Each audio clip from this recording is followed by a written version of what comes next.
unspeakable crime, murder at midnight.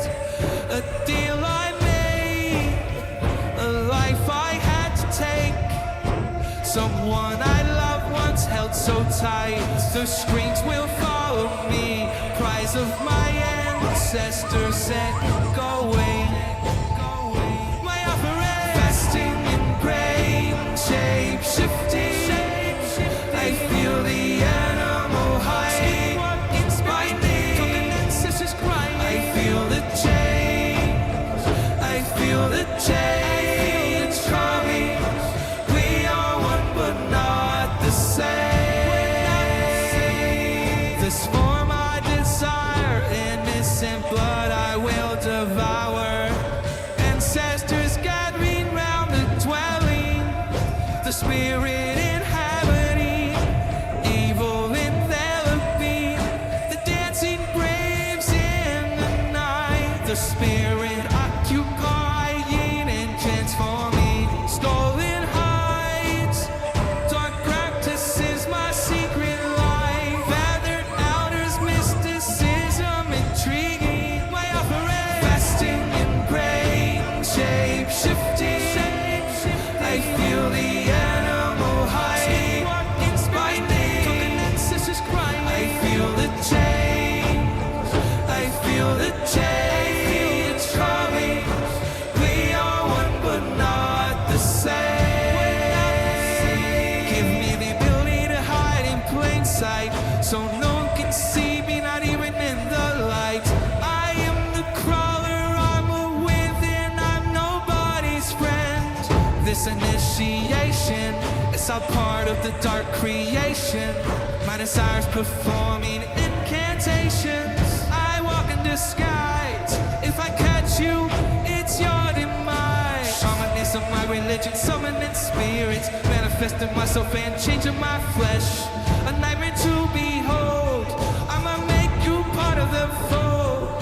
The skin of a man, the soul of a predator. The change is complete. This thing I become, my flesh has succumbed. My offering, fasting in grain, shape-shifting. I feel the animal hide by me. I feel the change. I feel the change coming. We are one but not the same.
Something changed inside of me. The inner human slowly died in me.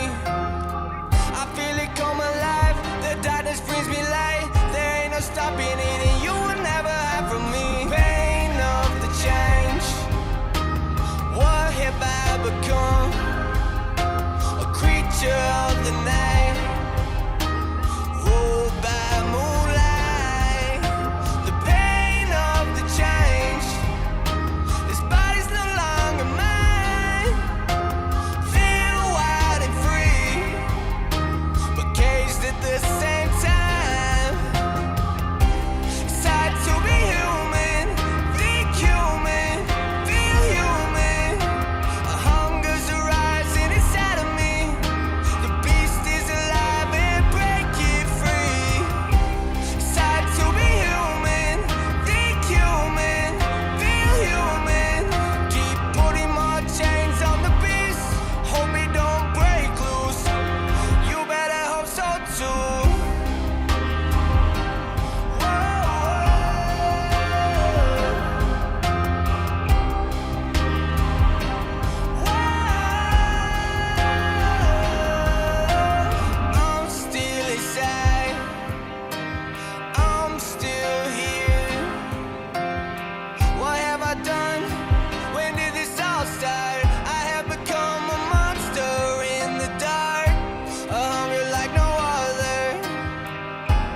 running on instinct. What's this creature always inside of me? The pain of the change. What have I become? A creature of the night, ruled by moonlight. The pain of the change. This body's no longer mine. Feel wild and free, but caged at the same time. It's hard to be human, think human, feel human. A hunger's arising inside of me. The beast is alive and breaking free. It's hard to be human, think human, feel human. Keep putting more chains on the beast, hope it don't break loose. You better hope so too. Whoa, you better hope so too. Whoa, you better hope so too.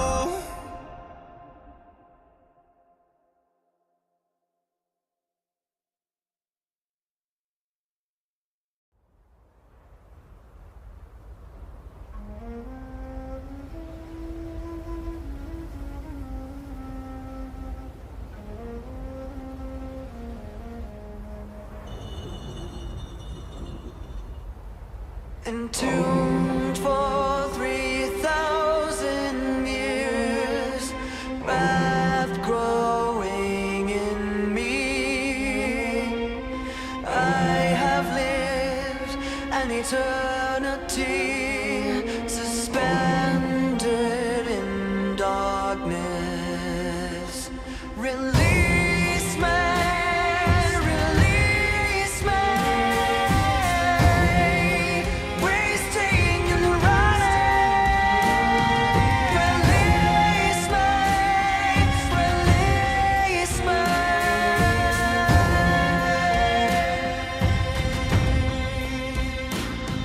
Condemned and bound, the sands of time have run out. Curse fills the room, curiously open my tomb.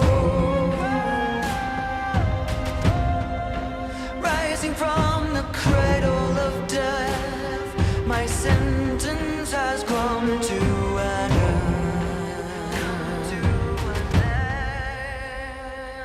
Release me, release me.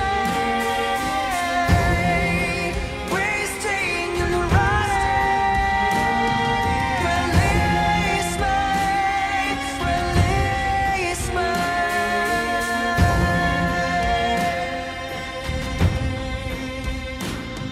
My curse is your curse.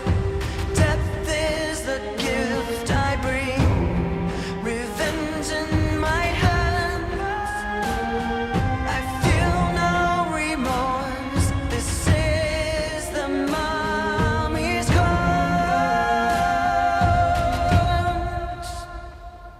Release me, release me.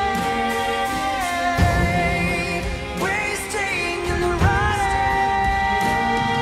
Release me, release me.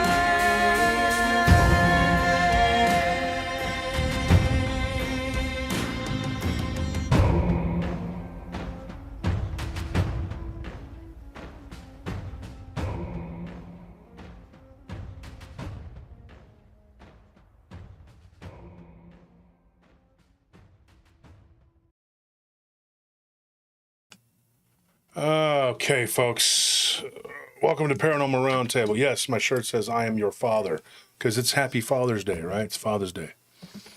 I am your father. And everybody at home is like, no, you're not. My dad's name is Bill or whatever. Jeez. We have the window. Yeah. Yeah, we have a window in here so you can actually hear the Highway noise noise from the from outside. obnoxious loud vehicles. driven by insecure people who need to be seen by everybody. You got to be heard. Stupid rice burner, Mitsubishi piece of crap, Gotta be Honda, Mitsubishi, Toyota, whatever those. That sounds like a motorcycle, though. Even worse. I hate it more.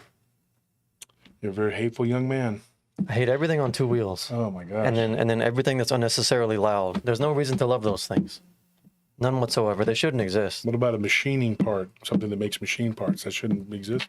No, They're loud. That's necessary. It's necessary for that to be loud. There's no purpose for like a car to be waking up the whole neighborhood when you're going like 30 miles an hour. You see, folks, this is why he's not in charge of the cult. You're He's driving a very Mario Kart, all right? Yeah, I don't care about your Nissan Skyline that you paid $50,000 for. It's a 1997, and you put a cherry bomb muffler on it. You're a loser. You stop waking me up, all right? Stop. I don't care.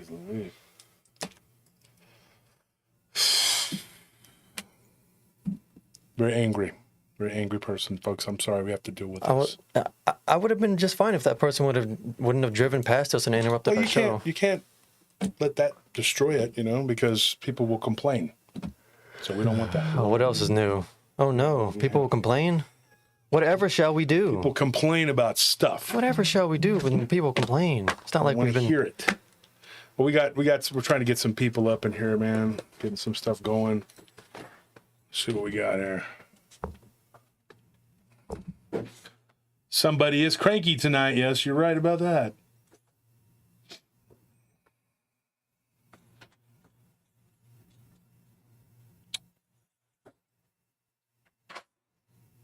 All right.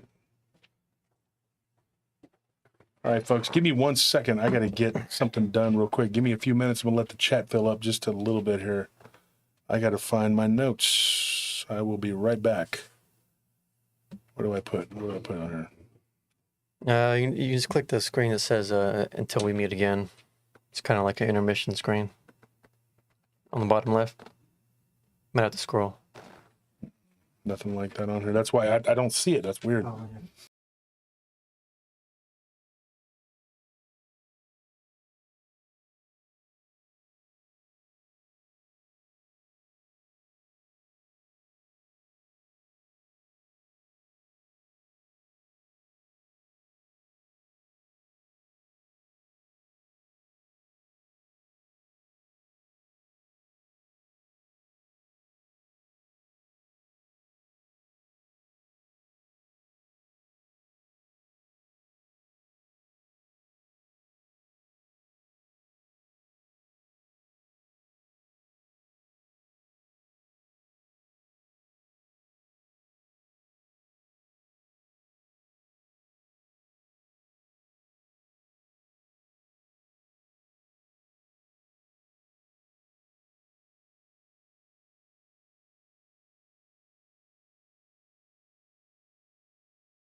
Folks, we're back. And say a little prayer. Forgot to say the daily prayer. It's on Father's Day. We had some such situations going on here. I had to deal with some family stuff, but it's all good. Families don't always get along. Sometimes families, they fight. Not us. We do, but it wasn't us. But I had to hear somebody out that was really upset, and we just need to pray. Try to make the best of things, in this life that we're given, and life is short. And you can't waste it fighting with those you love. There's a lot of people that deserve your anger and wrath, but they're, you got to be forgiving. People make mistakes. People that are close to you, they'll make mistakes, and you can't. One of the biggest problems with people too, I think, is just we want to hold everybody to the same standard. If you're like me, you fall into that trap of holding people to a higher standard because you hold yourself to that higher standard. So you assume wrongfully that everyone else needs to be held to that standard. But the thing is, not everybody is going to be like you. You know, I mean, you know, hand me that hat right there in the end. I'm going to wear that one. I'm not going to wear a funny hat for this show. This show's it's got some stuff going on, man. You can't just, you know. So we're going to let some people get in the chat here. Last night we had a really good discussion. We did open lines last night. And on open lines, we had some interesting people call in and then or get on the show and talk. And so I think it went really well, and I think it went so well that that's how we're going to do Saturday going from here on out for a while. It's just going to be an open lines call-in thing because I was having a hard time getting my co-hosts in on Saturday, and so I'm just going to move in another direction. And I had a person that was supposed to come on the show, and I guess we didn't confirm with him correctly or something. I don't know. Anyways, he's a sailor, and so he's going to be on a ship for the next 14 days. So there goes that. So, you know, I don't know how I couldn't be on a ship for 14 days. I mean, I've done it before. I've been on a ship, but I mean, just being on a ship for 14 days and like, you know, that just, it's hard, you know, so I don't know. See if I like this hat. If not, we'll switch them out. So what this show is about, what it's going to be about, is a continuation. But it's not really going to be the part two to what we talked about with the Black Pyramid at the base. The one that a guy named Avery who'd reach out to us, and he had told us about the base of Mount Denali in Alaska, the Black Pyramid. And, you know, some weird stuff that went on there, and his friends and him had gone out there, and they had some weird stuff happen. So this is not really a part two to that. This is because that would be just his experiences. This is someone that contacted me concerning this subject matter that we were talking about. And once again, he's not someone who normally listens to the show. But someone told him, hey, they're talking about this subject, which is an ex-girlfriend of his. And, oh my gosh, I can't remember the guy's name. I just blinked out. I told you earlier. Oh, man, I don't have it written down either because this is not something you forget. It's somebody's name. Great. Dean. Thank goodness. Okay, the guy's name is Dean. Round of applause.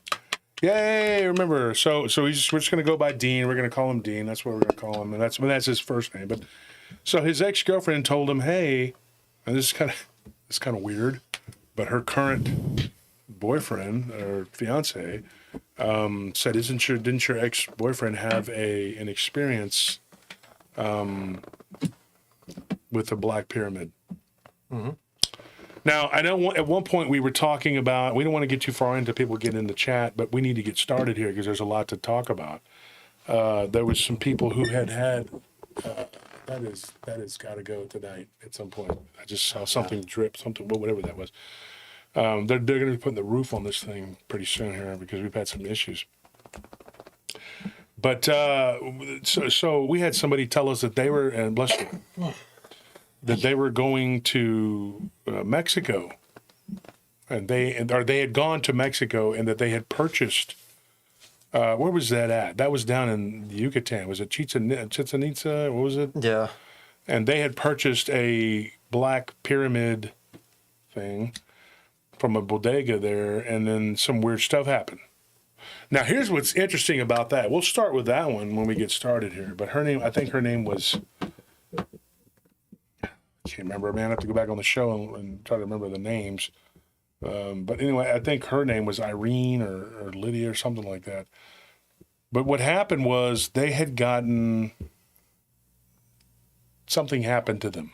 Mm-hmm.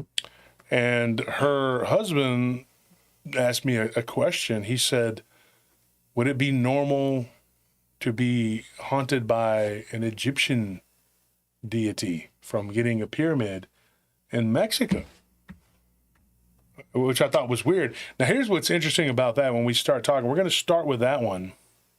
We're just going to tell that encounter, because what ended up happening was that, this pyramid that they had it kind of looks like this. Like, this is jade. This right here is made of jade.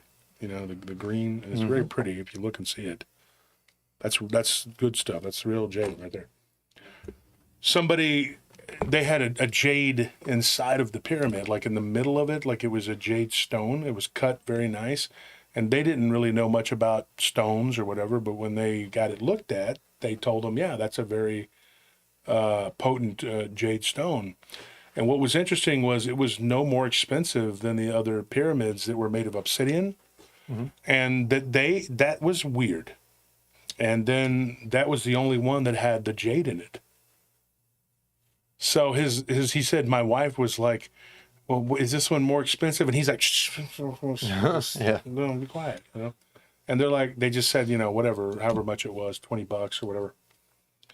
And so then they ended up getting this pyramid home, and nothing happened like on the way home. Their plane obviously didn't crash. There was nothing.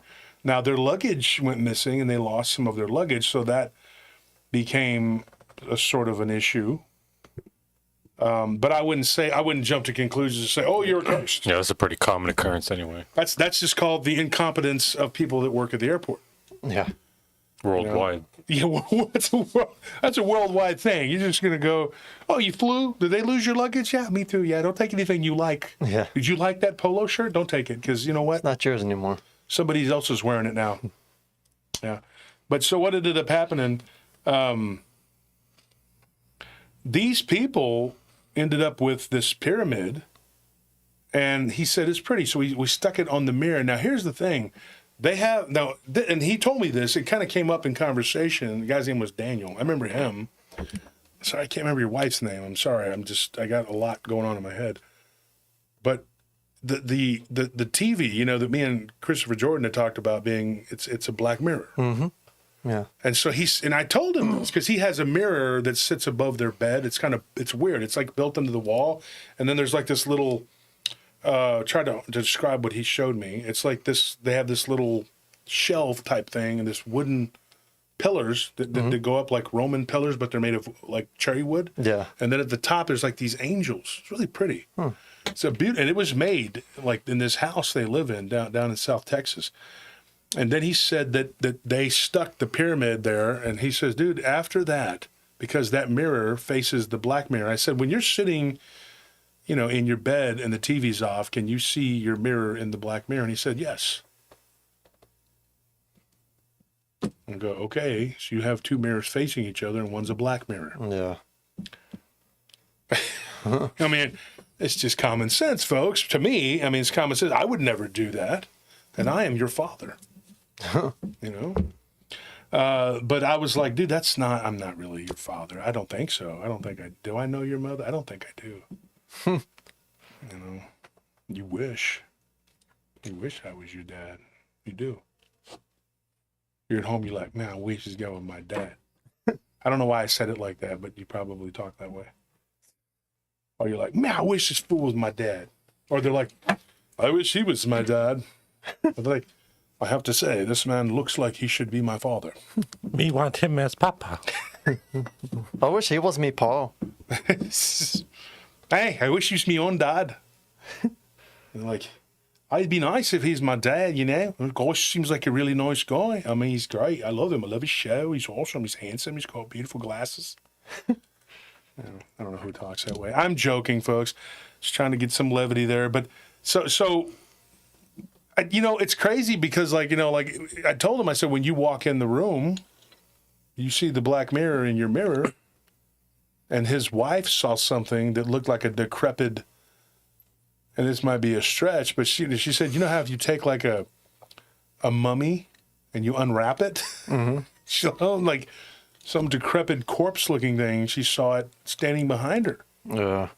Like Eddie from Iron Maiden. It's kind of, yeah. And actually, I kind of made a joke. I didn't say Iron Maiden, but I said there's a metal mascot like that. And I don't think they heard me. But anyways, the way she described it was like an unwrapped mummy. And then they started saying, do you, this, they rebuked it in Jesus' name. And then they got holy water and they've been praying and they've been doing some stuff. But they were seeing a pointy, dog-headed creature, an entity that was appearing in the bedroom, and I'm going like, well, you did buy a pyramid, Mm-hmm. The interesting thing too was like this was, at Chichen Itza where these pyramids, they had at the little store that was close by, they had these ziggurats. And one of my friends was there not too long ago. And here's another interesting thing. He knows where they bought that. Mm-hmm. And he goes, they didn't have any smooth pyramids there. But I talked to Daniel, and I said, you bought one of these. It was like a smooth pyramid. And he said, yeah, there were 4 of them. The rest were all the little ziggurats. Yeah. And I'm like, well, that's weird. It's not something that's normally there. And of course, it's not going to have a piece of jade in the middle of it. So I don't know. It was really weird. And so they took it and they moved it from in front of the mirror, and the haunting stopped. But it could have also been the efforts that, and I told them about the Saint Benedict. I gave them every piece of information they could use. So there could have been... multiple things going there. Yeah. That could have affected this outcome, And I told him, I said, you're lucky. Or, you're not lucky, you did the right thing, but you could have been cursed. You could have been really cursed. Yeah, there's no idea how really far that could have gone. Yeah. No telling. But I'll tell you what happened, and I'm wearing these, but I can see, I guess, today a little better than I did yesterday. They were seeing this pointy-headed black entity. Now, his wife says, oh, it's Anubis. Mm-hmm. She looks it up, and it's Anubis, right? That's what she thinks. But I told her, I said, he has a doppelganger that's from that region. And his name is Zalotl. Yeah. And she was like, oh, really? And in fact, if you take some of the depictions of Huitzilopochtli, they actually match Sobek. Oh, really? He's like a reptilian. Yeah, some of them depict him as a reptilian, gator-headed, short-muzzled croc dude. Now, you would say, why is this important? What is the point here? You tell me. Why would all that match up, unless there was some sort of correlation there? The closest relatives, blood-wise, to, and blood is very important, people don't realize this, to the Aztecs is from India. Mm-hmm. And so there are some interesting things going on there. We'll get into them. Gotta unwrap the mysteries, gang. And then we're going to get into some other stuff. Did you post the link to the PayPal? If anyone wants to donate, now's the time, because we some broke fools right now. I'm about to pawn this right here. I'm telling you, folks. I'm joking. It's all right. I've got ways to make money. I got a very handsome face, We could also sell Tony into like indentured servitude or something, Wouldn't be the first time. Yeah. Years ago, I gave up, pimping myself out to hot women. I was like, they come to the bar and they're like, hey, and I'm just like this. I'm like, and that was it. That was no more. I did that no more. I told Nellie, I was like, once you came into my life, I quit selling myself to hot women. Mm-hmm. No more gifts. No more Lambos. No more trips to Cozumel. I need to go to the rich part of town and find me a sugar mama. Right? All our troubles will be gone. Yeah. I resigned myself to being a normal man. No longer sexy time just because to please women. No. No. I ain't doing it no more. You had your chance. The women on there are going like, no, we didn't. We didn't know you were doing that. We would have been on a payment plan if we'd have known that. I would have been on a subscription. Taking out a loan. A subscription. A subscription. I'm like, hey, guess what? What's going on? Yeah, what are you wearing right now? You know, This is the Josh Turner. You screw it up. I'd be screwing it up. People like, hey, you're wearing that? Capris? You think that goes together? What the hell's wrong with you? Wow. I'm not a big fan of the footwear. I gotta say. Oh, no, this is about you. This is about you. You're very beautiful, very, very good looking, and I love you. Yeah. I don't think I can pull it off. It requires too much bullcrap. I don't know if I can do it. I could be kind of hard. So I have a few things to say here.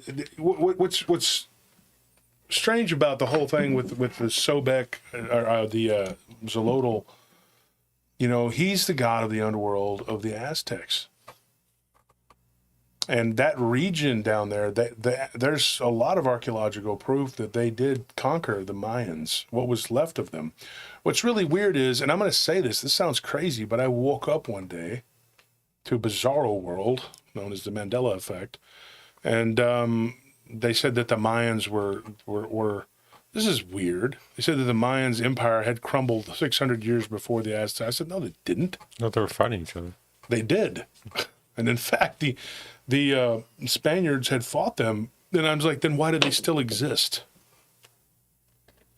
The Mayans still exist. They're all over One can South really consider Mexico them and disappearing, northern. crumbling. Yeah, it doesn't make sense. So that was something I just read one day, and I'm like, are these people just making this up as they go along, or what are they doing here? What is this? Well, that's true. I mean, that definitely is going on. You know, and then now we're finding people. They're finding proof of the Mandela effect, like the cornucopia. Mm-hmm. You know, that's a weird one. They were like, Fruit of the Loom's like, oh, we never had that on our underwear, and then some woman keeps digging and finds it, and takes pictures of it. And then other people start finding it. And then there was the other day, somebody posted a Monopoly game with the guy with the monocle on there. You know, and like I said before, if you watch Ace Ventura, he's like, you must be the Monopoly guy. Like, why would he say that if it was the guy with the monocle, right? Did they take the monocle off of the guy now in Ace Ventura? I don't know. I don't know. You'd have to watch I just that. thought about that. Yeah. That's a good question. I'm going to put this camera on you guys for just 1 second. You know, you can put it on while you're picking your nose. Sure. Oh, yeah, there's some gold up there, huh? Oh, you should see that comment he's pulling out right now. It's called meditation. There you go. That's all the fortune we need right there. It's got a nice long tail on it. Oh my God. You guys are gross. Yeah. Jamie, I don't have a mean mug. I mean, Yep. maybe I don't have like a pleasant mug, but I don't think it's mean. It's the hat is what it is. It puts a shadow over my eyes and makes it look like I'm frowning. But then I take it off.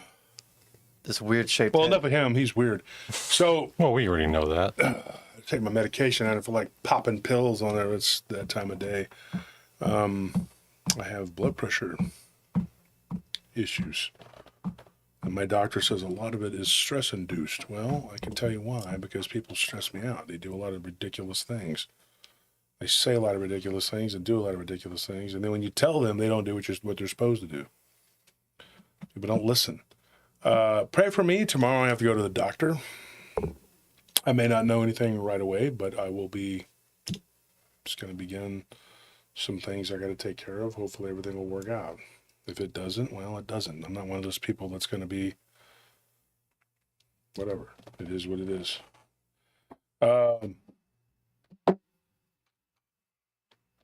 Back to what I was saying, though, about this whole story. We have people that bought a pyramid that I guess they actually don't sell in that place. So they didn't, but they bought it there. And then they started seeing something that appeared. Now, the wife was very adamant that when she looked it up, there was a jackal-headed being that looked like, thank you for that donation, It was like a Anubis type character. Mm-hmm. And then he took it a step further, and then he asked me what I thought it was, and I said it looks like Xolotl. There's another one that's a jaguar-headed being that can sometimes look black, and sometimes it will actually look like a spotted jaguar-type entity, Zyptotec or Zippy-totec. I like to call him Zippy. But that's just me. It's Xipe, Totec. It's just like it sounds, the last part of it. But he is a jaguar-headed entity that's from the Mayans. And they all had multiple gods, that they worshipped and sacrificed to. I do believe at some point, though, we were all in the same boat when it came to the religion. There was some sort of beginning that we all shared. And I think what probably happens is periodically, everything will eventually become one, and then it'll be shattered again and be spread out everywhere. Now, the Earth being 4 billion years old, as they say, and there's a lot of people in here to be like, no, it's not. Well, I'm not going to argue with you about it or whatever. No. Let's say for art, go ahead. Oh no, I was just gonna throw it out there, playing off of what you said. That I think that like a lot of these deities throughout cultures are just like are probably the same beings that reveal themselves at one time to like very early primitive man, and then mankind just kind of splintered off, and kind of the perceptions of these beings, whatever they were, just kind of changed. Their names changed, their roles changed, but they're essentially like just different explanations for the same thing, the same beings that early man and kind of like early civilizations encountered. Yeah.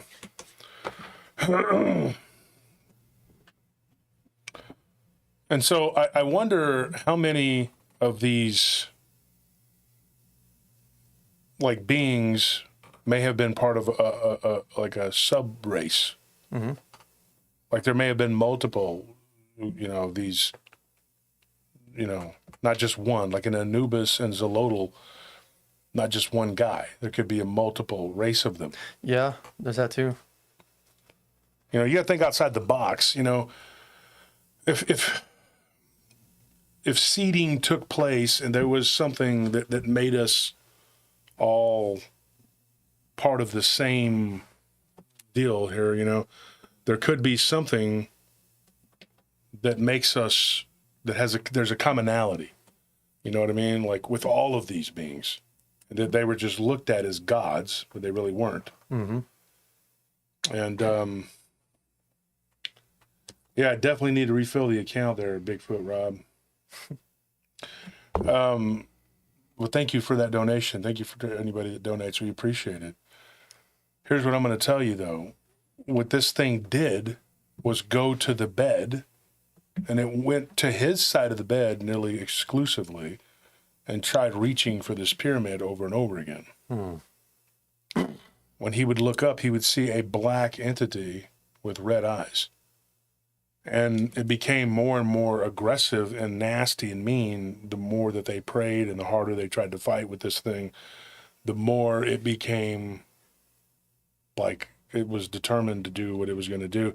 Kind of reminds me of the Serbian werewolf. Mm-hmm. If you go back and you watch those episodes, thank you for that. Those gifts, they're gifted memberships, Josh. If you're not a member, join so you can be entered into the giveaway at the end of every Sunday show. That means tonight. Win some tomorrow. Who knows? So what ends up happening, he said that when they did what I asked and started praying and trying to bless their house, that this thing stepped up its spiritual warfare. And at one point, he has a glass shower where he was taking a shower, and it's a pretty nice house from what I could see. But he was saying that, he was in this thing, like he was like washing his hair, and he looks up and he sees feet, like dog looking feet or wolf like feet. and he looks up, and there's this creature standing there, just like, you know. So he's like, I nearly fell back, and I screamed, and my wife came running into the bathroom, and she had pepper spray.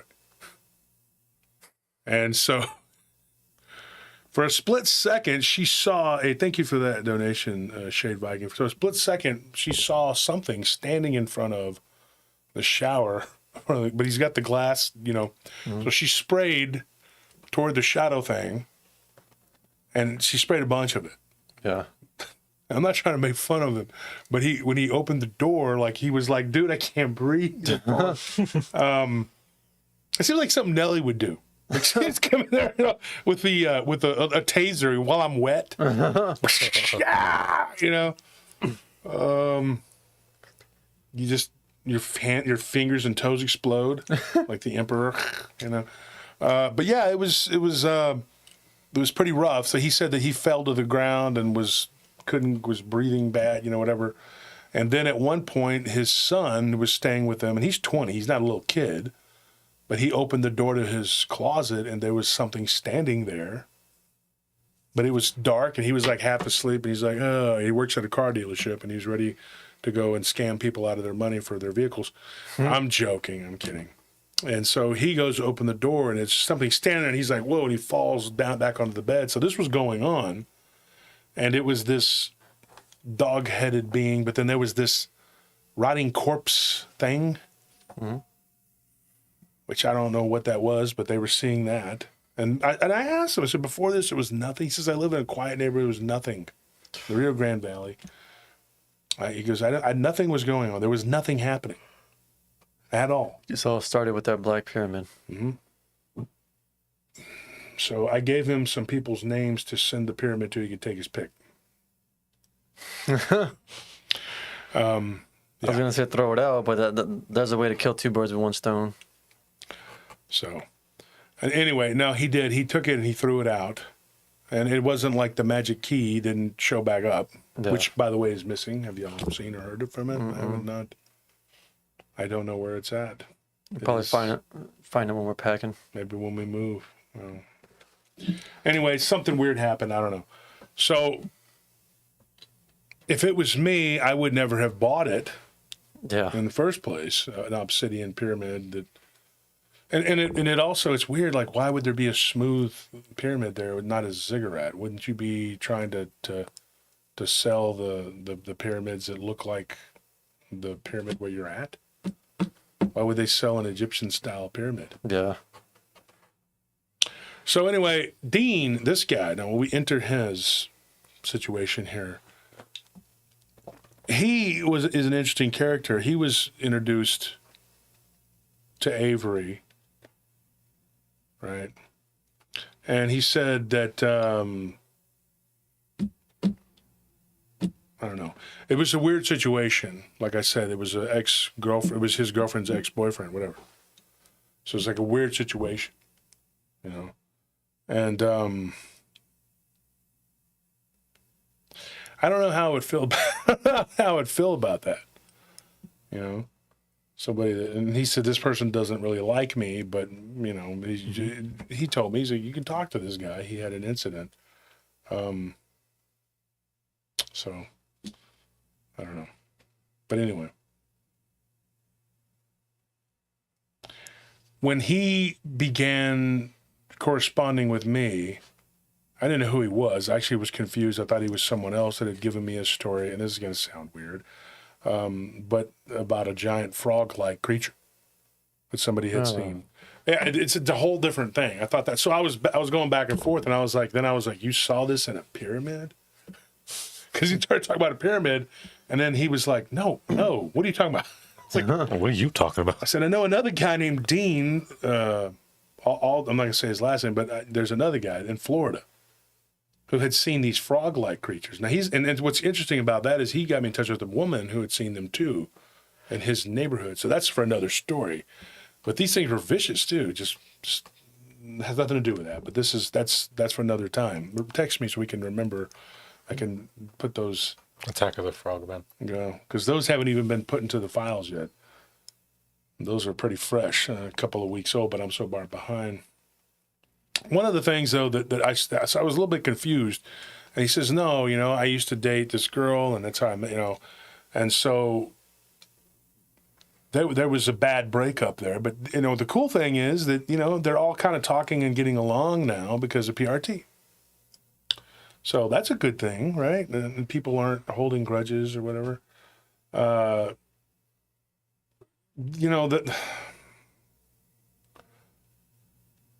I don't even know where to begin with this. So there were multiple dreams that Avery had, and he had a friend that was there with him or whatever, and he started having weird dreams after they had left Denali. And then there was the ex, or his, it would be his girlfriend's ex-boyfriend, or was it his friend's? I can't, what did I say? I can't remember how it was. There's a weird situation there anyway, involving a love triangle. And that was kind of, and I'll tell you what, that's kind of a problem, because certain people didn't want to talk to other certain people. And if they would tell me, they were like, don't tell that person. And I'm like, well, I'm not going to talk to you about y'all's personal whatever. Yeah. I kept getting told about it. So there were some issues there, but I tried to keep it, let's keep it about the pyramid. But I think, and the reason that's important, and I'll tell you why, because I think there was a heightened emotion that was brought into play here. Yeah. That kind of set this off. Because at one time they were all friends. And then it went into a weird direction.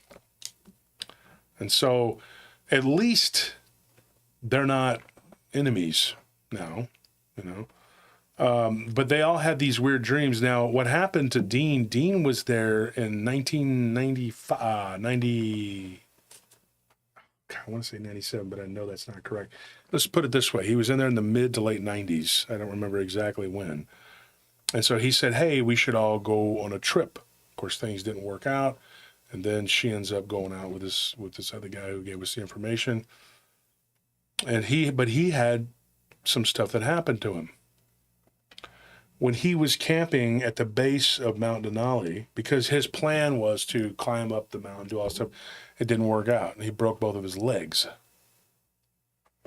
And it was really weird. Like, he fell, like he slid, and there was like some, like an embankment or whatever. And he, but it was a freak accident. It was like the ground gave out underneath him, and it was just a weird thing, and the park rangers were like, well, it's never happened before.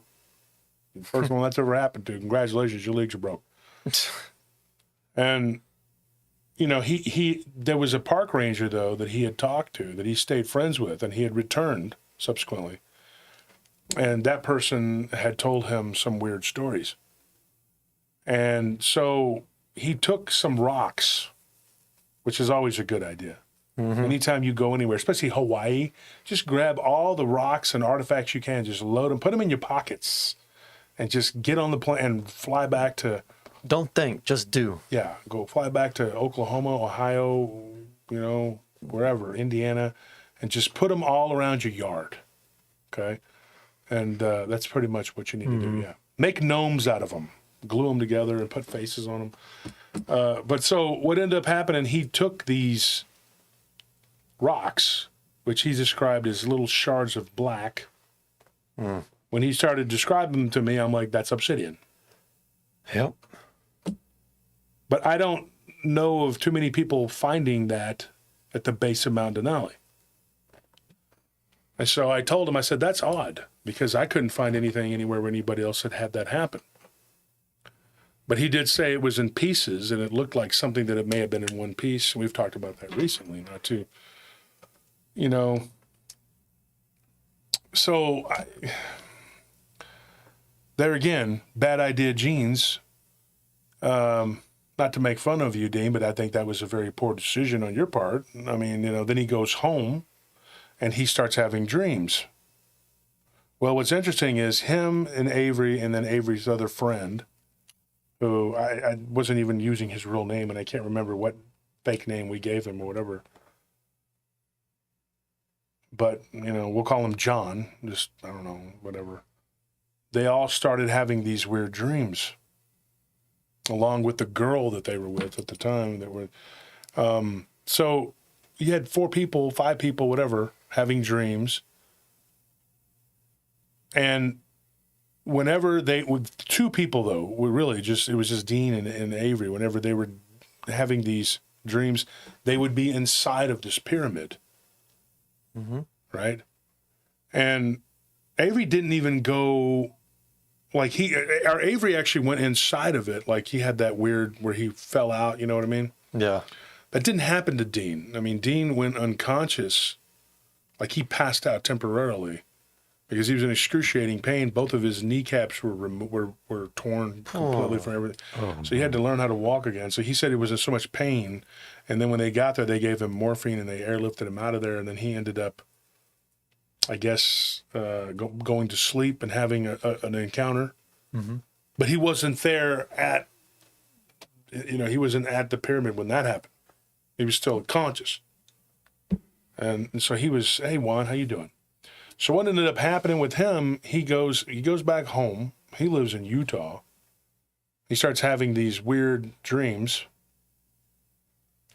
The first dream he had involved this being that he said looked like it was made of like quicksilver. And he said that it came up out of this water, and he was like inside of this pyramid. There was like this spring. It was bubbling up with like some smoke or steam, as he called it. But the way he described it, the way it swirled around, it sounded like smoke, because he said it smelled like burnt incense. So I thought maybe it was a smoke. I don't know. This thing comes up out of the water, and it's like water that begins to walk out of the water, but then it becomes like a silver, like a quicksilver, like mercury. Yeah. And this being begins to talk to him. And when he addresses this being, the being gives him a name. I'm not even going to say the name because I don't know what that name could be. Now, I looked it up and it didn't match anything infernal that I know of. But, this thing, the earth goes way back, a long ways, okay? 1 million years ain't shit, all right? People are really, really, really, really not understanding. The oldest fossil that we know of, okay, get this. The oldest fossil that we have is like almost 4 billion years old, like almost the age of the Earth. Mm-hmm. The Earth being like 4.5 billion or whatever. This being that began to talk to him came from a time before time, like time when it did not exist, and it was not. What's even crazier, that this being talks to him and says, there is no way to judge time in the way you look at time, because this being was taking on a humanoid form. It doesn't have a form like us. The being sounded feminine, but it had no male or female, whatever, because it had shed an earthly body. And so he asked a good question. He says, how long have you not been corporeal? Like, and this thing said like 45 million years upon this earth. Mm-hmm. But it lived within the earth for another like 15 million years or whatever. So this thing was, whatever. But that its origin point, now get this. This is why we got to talk about this. This is crazy. If you're ready to put your thinking caps on and try to make sense of what this guy was saying. Now, I'm going to try to get him to call in on not this coming Saturday, because we have a couple people already lined up. Maybe next Saturday he can, because it would take forever to talk about all this. Yeah. And here's me talking to him. I'm like, Well, that's you. What was that again? That's just you when anyone's talking. I'm joking. You don't listen when people talk. You just wait for your turn to talk. Oh, shut up. Yeah, but yet I can repeat what they say, unlike y'all.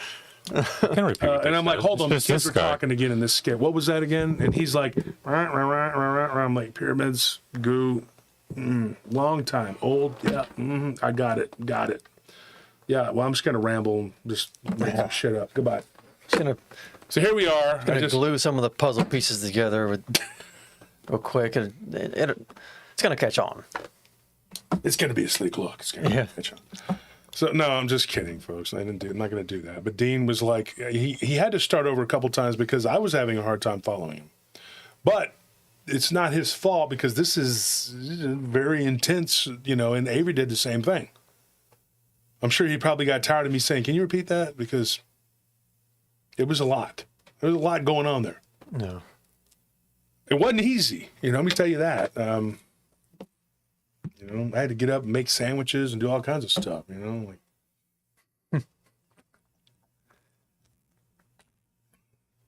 Came back and he was still talking. It's like a person with absence seizure. You're like, then you just fill in the blanks. What happened after that? It's not that hard. This guy was living in a pineapple under the sea. He had a neighbor that looked like a squid. It's like me speaking He Spanish. worked for a crab. You just repeat obtained what this they say. pineapple through jihad. So no, just kidding. No, seriously though, and you know, and I'm not going to mess it up here. I'm going to tell you what he said, Dean. If you're listening, don't panic. Told you that I joke a lot. Stop judging me. I can tell you're judging me with your mind. Stop looking at me with those big old eyes. So, what he said though, this being, and I'm not going to say its name, started with like a K. I don't know how many millions of years, whatever. Time doesn't exist for this being in the way that it does for us. So when it comes up out of this pool, that is basically a gateway. That's all it is. And it doesn't have a home because the home that it once came from no longer exists. And that this being's first appearance, corporeal, like it said, was, you know, the last appearance it said was 40 million years ago or something like that. And so the first appearance of this being, when it was birthed into a consciousness, because it was able to move in and out of space and time and actually see itself, which is really weird. It was telling him all these weird things. Was like over 2 billion years ago. But for its planet where it was from, when it passed away, it was only like, I think, 150 years or something like that. Their lifespan somewhere around 150 to 200 years on average. And the form that it took was like human-like, but with no hair. They don't have hair. And they're like a gray being with a tail. So he's getting all this information. This thing is not talking to him. It's just giving him the information directly into his skull, basically, his brain. And so Dean's trying to keep up. Then he wakes up and he's like, whoa, what in the hell was that? That was a wild dream. So the first time that's the first dream that he had that was recorded in his mind. Now, the second time he had a dream, he actually ran into a friend of his that had gone on the trip with him. About a week later, they went out fishing. And this was after his knees had healed up, whatever. A week after the second dream that he met his friend in the dream, whatever. I messed that up. The second time he met his friend in the dream, he called his friend, and his friend got really quiet on the phone and was like, holy crap. I'm like, I dreamed that too. He was having the same dream. He was having the same dream. So then they went fishing together, and then they started talking. Now, here's where it gets even more weird, too. When they were fishing, they were out on a lake in Canada, and they had been up on a fishing trip, and they had missing time. It was 6 p.m. in September, and then the next thing you know, it's midnight, and they're sitting there on the boat, and they're like pulling the boat onto the shore. And then when they got in his truck and they were driving, his friend was like kind of looking confused, and he's like, dude, I don't remember anything since 6 o'clock. And they had had a couple beers. He said, we've been drinking. They drank Old Duels. So it was nothing. I'm just No, that's not even alcoholic. I'm joking. That was not what I don't know what they drank. Tracy, trying to thank you for that donation. But the crazy thing what happened was that they don't remember the missing time. And then they end up with, like, not only missing time, but then they're trying to, like, piece together these dreams that they had, and these dreams were long. Like, it turned out that they were... Now, I did ask him, I said, sometimes when people talk, and this does happen, and I've talked to people before who kind of came back and said, you know what, maybe that's what it was. There's a such thing like you can like fill in the blanks for someone. You know what I mean? Yeah. And then it turns out that is not what really happened. They say something, then you say something, and then you kind of both say, "Oh, that's what happened." You agree on it. I'm not saying that that's what happened with these guys. Yeah. But I did ask that question, and some people, when you say that, they kind of get offended. They're like, "Oh, no, you wouldn't believe me," and then for some reason they're like, "It's all about the money to you." Like, they always go there like it's like, "Oh, you're just trying to put a show together. You don't care about what happened to me. You know, you don't care." But no, that's not the case. I just need to know what the hell's going on. But there was a lot of back and forth, and then there was this argument that took place with his girlfriend, his current girlfriend, because she believed when he was trying to reach out to her that it was his ploy to talk to her. Okay? But the way that he tells it is that she kind of agreed, like he left her because he felt like she was attracted to, so like I said, there was some weird stuff going on there, and his girlfriend was hostile towards him even talking about this. But he's like, "Look, lady, I got to talk about this." Okay? And he's not with her anymore, so he's like, "Look, bitch, you need to understand what I'm trying to do. You need to go to F yourself. You need to shut up your mouth. Shut up your Okay? mouth. I'm a busy man. You shut up. Busy man." I got stuff to do. Yeah. You need to check yourself before you direct yourself. My fist up your face is bad for your health. You need to shut your pie hole, eh? Shut your pie hole, eh? Like a free eh? So, but he doesn't talk like that. He talks like, but he's, when we were discussing this, and because they're not together anymore, he says, "Dude, this destroyed my relationship." And I asked him, I says, "Is this a good thing or a bad thing?" He goes, "I don't know yet." So, I mean, who knows? But he said she was very hostile, and he would have these dreams. She would wake him up in the middle of them, and he had told her before, "Look, when I'm having these dreams, just leave me alone." Yeah. Because he was getting information, and he felt like it was very important. The first being that he encountered, the liquid being, was not the only one. There was another being that he encountered, and this one seemed a lot more sinister, and the first one was just benign. It wasn't like good or bad. It was just kind of there. But this one, the black one, as he called it was like a goo, and it came down off the wall and turned into a humanoid type shape and began to give him information. This one talked about a lot of different things. This one was transcending space and time too, doing different things, using the pyramid as a, what do you call it? Like a, not a go-between, like an energy transference vessel, and so this thing had learned to come and go.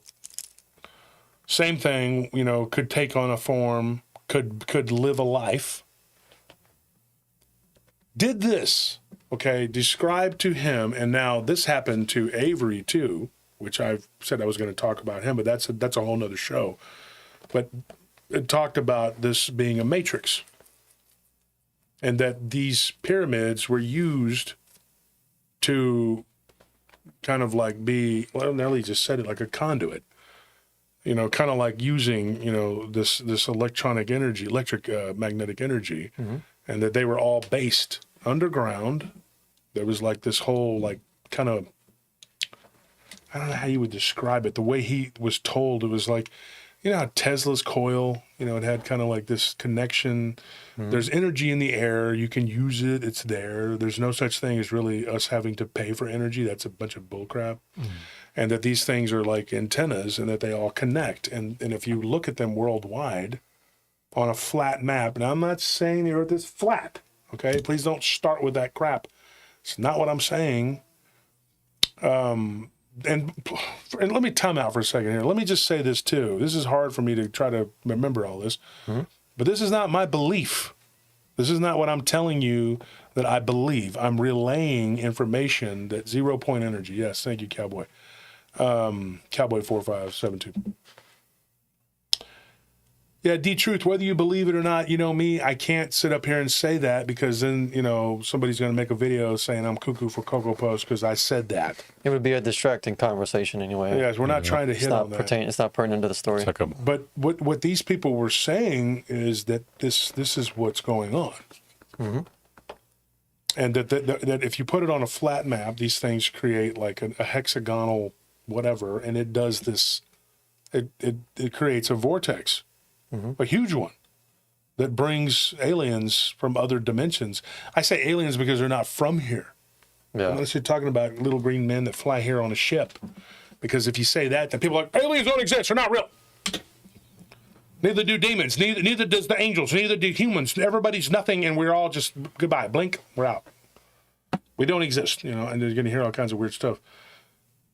But whenever I'm being given this information, it's hard for them to explain it to me, and it's even harder for me to absorb it and then to regurgitate it. So it's a lot to take in, but it's very interesting because there were prophecies that were given to this guy.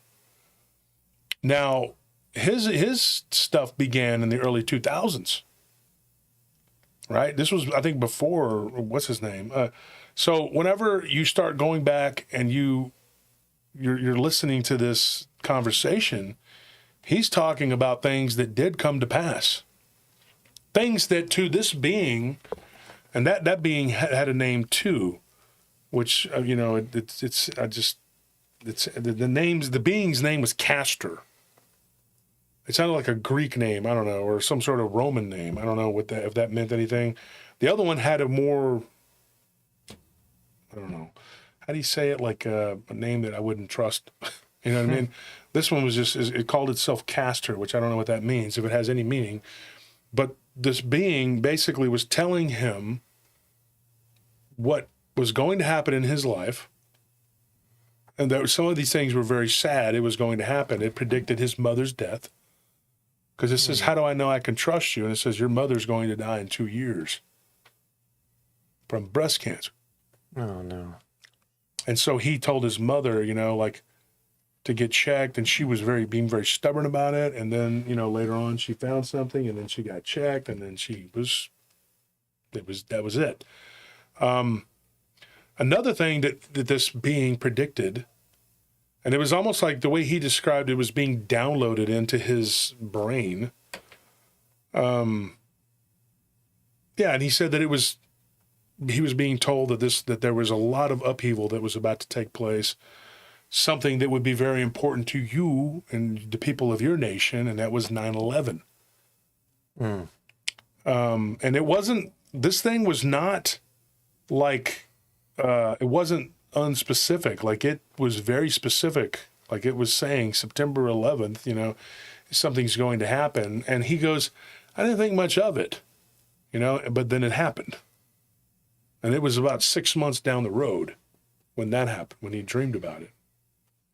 But he told some people, like, hey, there's something going to happen on 9/11. I don't know what. And it did. Because the being didn't tell him the Twin Towers or anything like that. And it predicted war, other things that would happen. And some of the predictions have yet to come true. One of which, like, he was shocked when Ukraine and Russia went to war. And this being predicted that. Now, I confirmed this with someone who is not his friend. I mean, I can tell you they're not friends. But he says, so I asked Avery, I said, do you believe Dean? He says, yeah, I do. I do. And he's like, my girlfriend believes him too. I think it's completely true.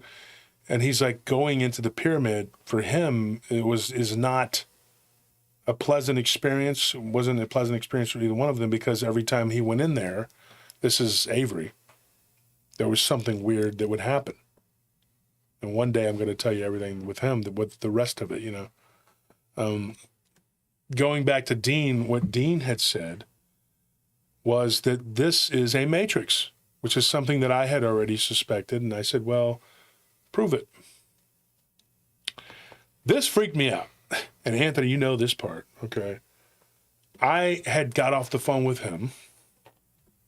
Okay, and this guy has a normal job. He's not a a weird magic practitioner guy. He's nothing. I don't believe he's anything like that at all.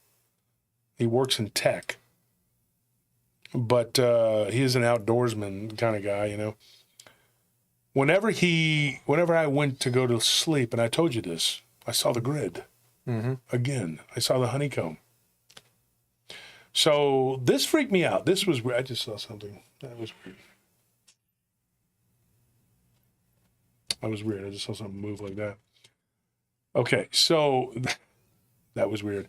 All right, so this is what happened. He tells me that he goes, when you go to sleep, you'll get a brief confirmation. Right? I see it. Now, there again, there's, suggestion. Somebody tells you, hey, something's going to happen to you. You know, it's I remember being in Little League. This is a prime example. And my coach, his son and me were good friends. And he said, my dad dreamed that you were going to get a triple and win the game tomorrow. Well, we had a doubleheader. First game came, I struck out twice and walked. I was the best hitter on the team. Yeah. Our second best. Our catcher was the best hitter. But the problem was he was big and heavy. His name was Travis. And every time he'd just keep running the bases until he was out. Like every time. Didn't realize how slow he was. Yeah, he was the fat kid. I wasn't a fat kid at that time. He was a fat kid on the team. But I was good. I was a good ball player. But the second game, toward the end of the game, I got a triple, and I rounded third, and the ball like flew, like just almost hit me with the ball. The guy was throwing it in from like left field or whatever, and I didn't believe it because it was like, but it was like, did his dad saying that make me believe that it was going to happen? Because after the first game, I thought, what if I do it? What if it does happen? And I got up there. Now, it could be argued that I really didn't win the game because it was only 2 outs. I mean, there was only 1 out. So, and I scored 2. And then the bottom of the ninth, our pitcher, Scott, he shut him down, and that was it. So we won, and then we ended up going to the playoffs. You know, when you're Little League to try to go further. We were pretty good. We were called the Sports. That was the name of our team, the Sports. We won our division that year. But I always wondered that, like, is that what, is it suggestion that causes that? Because when he told me that, I said, no, I'm tired. I'm going to take a nap, right? And then I'm going to get up and I'm going to go to the gym. And then we went to the gym, and I told you, remember? Mm-hmm. I said I had a dream that I saw the honeycomb pattern. Yep. So I talked to him later on that morning when we came back. You went to sleep. Nellie was asleep. And I talked to him, and I finished our conversation.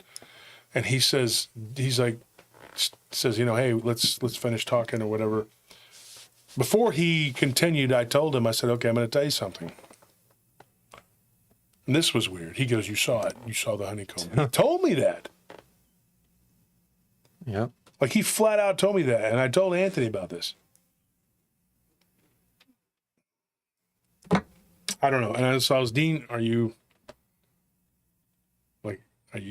practicing magic here? Yeah, it's like, what are you doing? If you are, I can't be talking to you. And so it was, and I described it to him. It was like a yellowish color. Some people describe it as a greenish color. I've seen it multiple times now, 3 or 4, I guess. It is a yellowish color. It looks like a honeycomb. And it's like kind of small, little octagonal. And other times I've seen it look bigger. So I told him, I said, what is that to you? And he says, that's the simulation. Now get this. He was shown from one of these beings that came out of this pool. They were 2 lizard-like beings, but this was, once again, in a dream-like state, but he was highly aware of another level of consciousness. This is what he said. And he said that these lizard-like beings came out and they talked to him. They were friendly. And they were on all 4s, and then they stood upright, and made themselves humanoid. And one of the things that was interesting about this, if you're into cryptids or these humanoids, inhumanoids, whatever you want to call them, they try to match our form so that we're more comfortable. Yeah. And so I told him, I said, did you tell him that it's very uncomfortable to talk to lizards, period? I mean, it's not like, I don't want to talk to the Geico lizard. He's cute. They're like, hey, man, we're doing the best we can here, right? This ain't easy. You ever shape shifted? It's hard, and it hurts. All right? Give me some credit here. We don't know that. You try rearranging your bones. Yeah. So you have this whole thing where the guy, encounters these two beings. And I said, I think it would be worse to see them stand up and start talking to me than just. But then again, if you have two lizards and they're just like, hey, man, Mm-hmm. I don't know which one will be worse. I don't know which one will be more off-putting. But I guess both, But this thing decided to give him information, these two beings. And one of them talked, the other one really did not speak. And it talked with a very deep, guttural male voice that was kind of disturbing. And it was almost, when it talked, it would reverberate into his chest, which he said made him feel a little uncomfortable. And he got the impression that if they wanted to hurt him, they could have. But he was not there physically. And so this is kind of funny. I said, well, what gave you the impression that they would hurt you if you weren't, if they wanted to? He goes, because they said it. They were like, well, we would probably eat you if you were here physically. But we're not. We're just here to give you information. So that was a relief. They're honest. Thank goodness. Because, you're on the menu. I would trust them, everything they said after that. They're willing to tell you that. But being very honest. Yeah. But one of the things he said, that these beings tended to try to make themselves be more humanoid. And one of them did say that it was a thing that they would do was to eat humans. And that they could move. They also, their people, their beings, did not have the same level of consciousness as this being that was Quicksilver, mercurial being. They did not have the same level of consciousness as the black goo being. And so he decided to ask them, and their age and where they come from, 2 million years from the past going into the present, but also able to manipulate and go into the future through this pyramidal energy. And then they could interact with lower level life forms like him. And one of the things that they would do, because they did hunt humans and do things, they would pretty much eat anything. They were like, anything was on the menu. And they would go back in time and even in our timeline and in other timelines from other places and kill and eat things. But it was more for their own pleasure. They did not have to eat us if they didn't want to. They could get the energy they needed from these pyramids. The pyramid in question, the Black Pyramid, is actually a place where it was like a hub where you had to, everything was off limits. And there was nothing, you could only be truthful there. There's no deceit. Whatever you have there, it's laid out there. There is no, you cannot lie about whatever is there. And these beings talked about the future, but they weren't prophesying in the way that, and they were they could see through the exact timeline where he was on. And now his brother went into a coma from a car accident. And they said, well, something important for you. And in 6 years, your brother's going to go into a coma from a car accident. And so it did happen. He said he was almost like he just, after years went by, it was 6.5 years, he just thought, well, it's probably just, it ain't real, and then it happened. And then he came out of it, and his brother interacted with him in this dream state. And they were sitting in this pool of black goo or whatever. One of the things that they predicted too was that coming up in this is what he said. I think he said 2032, that there was going to be some major upheaval and that the country as you know it, the way your country that you live, will be gone. It will be changed permanently by that point. But, that's kind of vague. And I told him, I said, that's a lot more vague than the prophecies that were given by the Mercurial, whatever. But he said that's like a definite guarantee. That's like one of those prophecies where, yeah, depending on how bad it is. like, it could vary in different manners, but it's definitely going to change. Yeah. And then by 2040, there will be parts of the world that will be completely collapsed.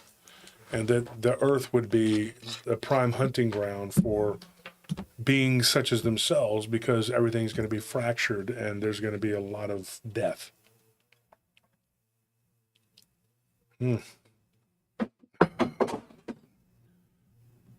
So that's disconcerting. Can you grab me a blueberry, one of those? Yeah.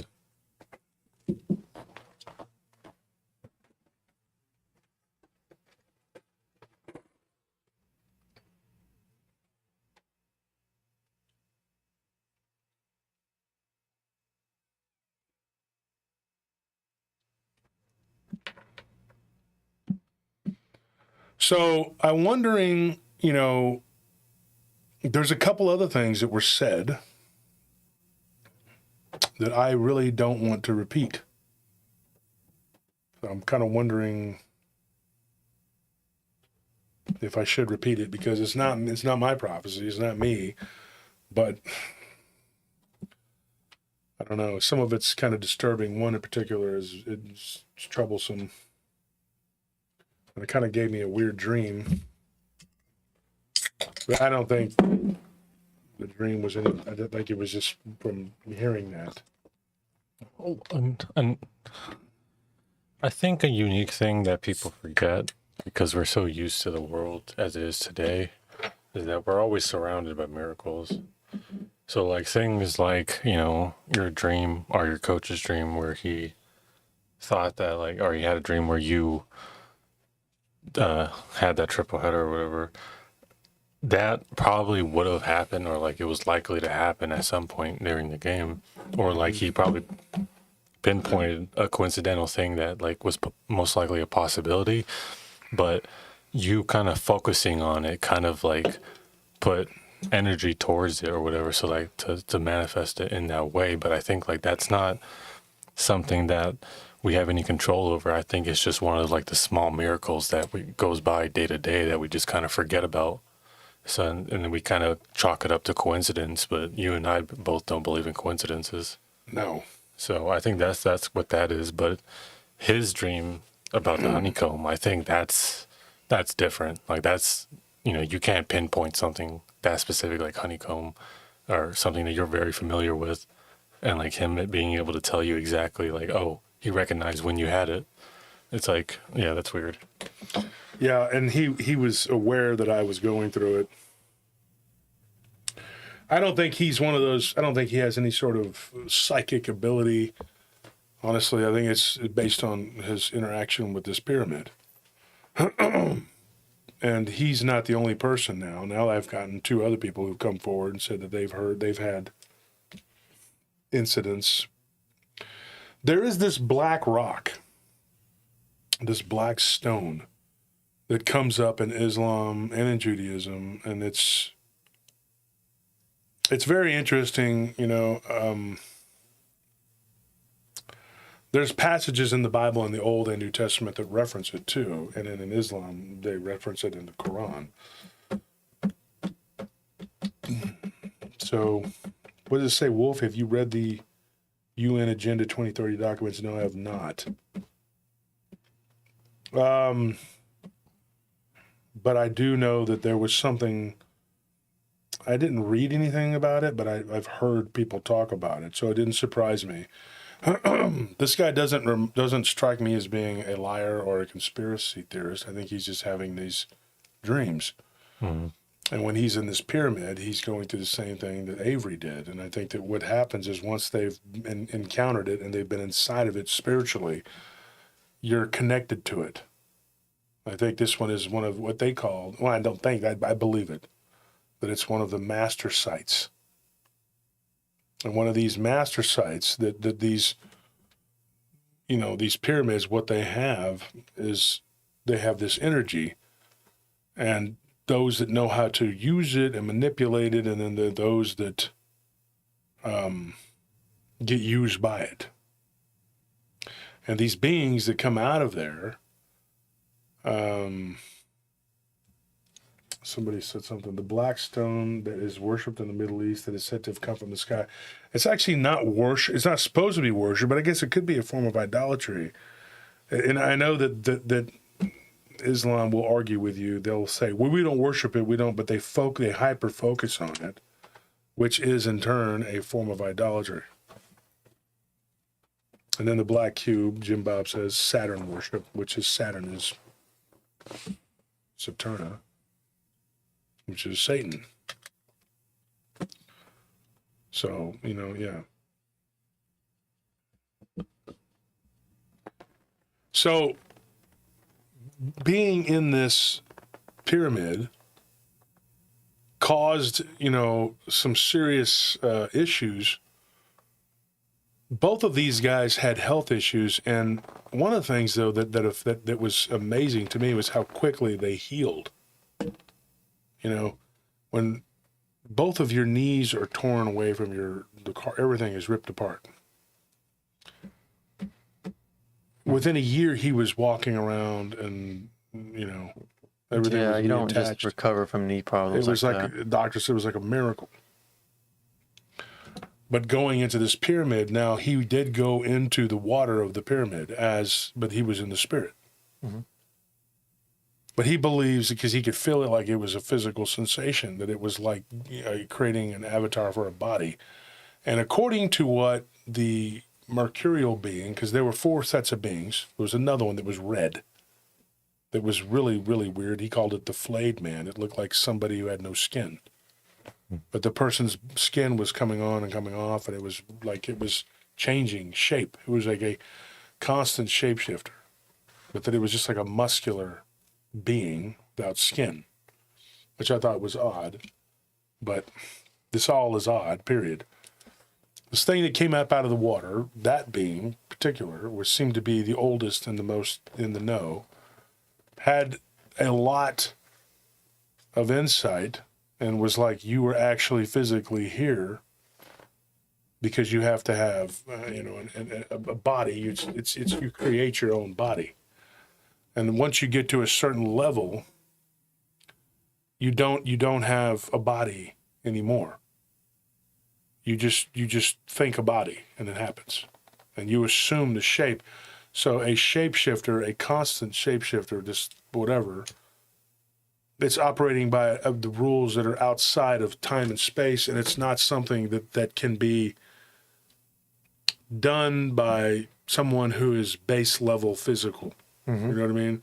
Like if you believe strongly in the matrix that we live in, then you can't manipulate it.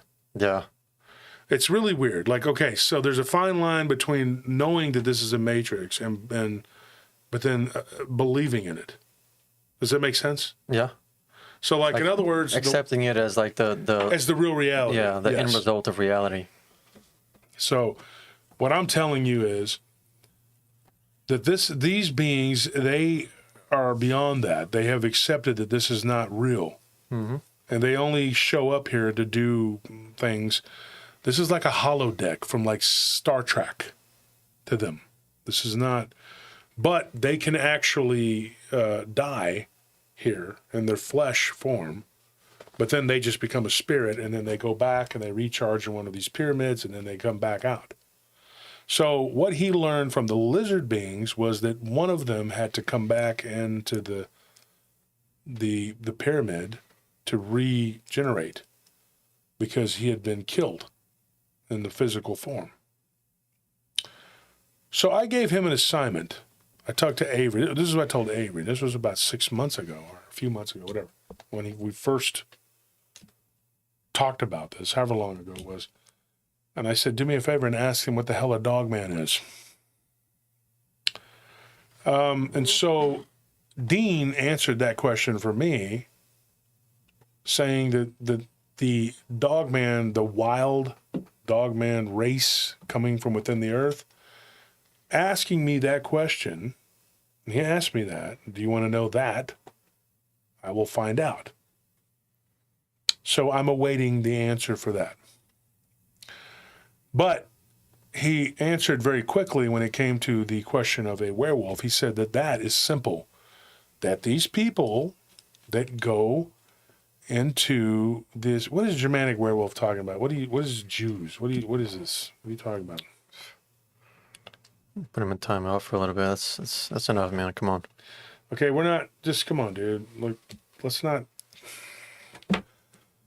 Okay, anyways, back to what I was saying. What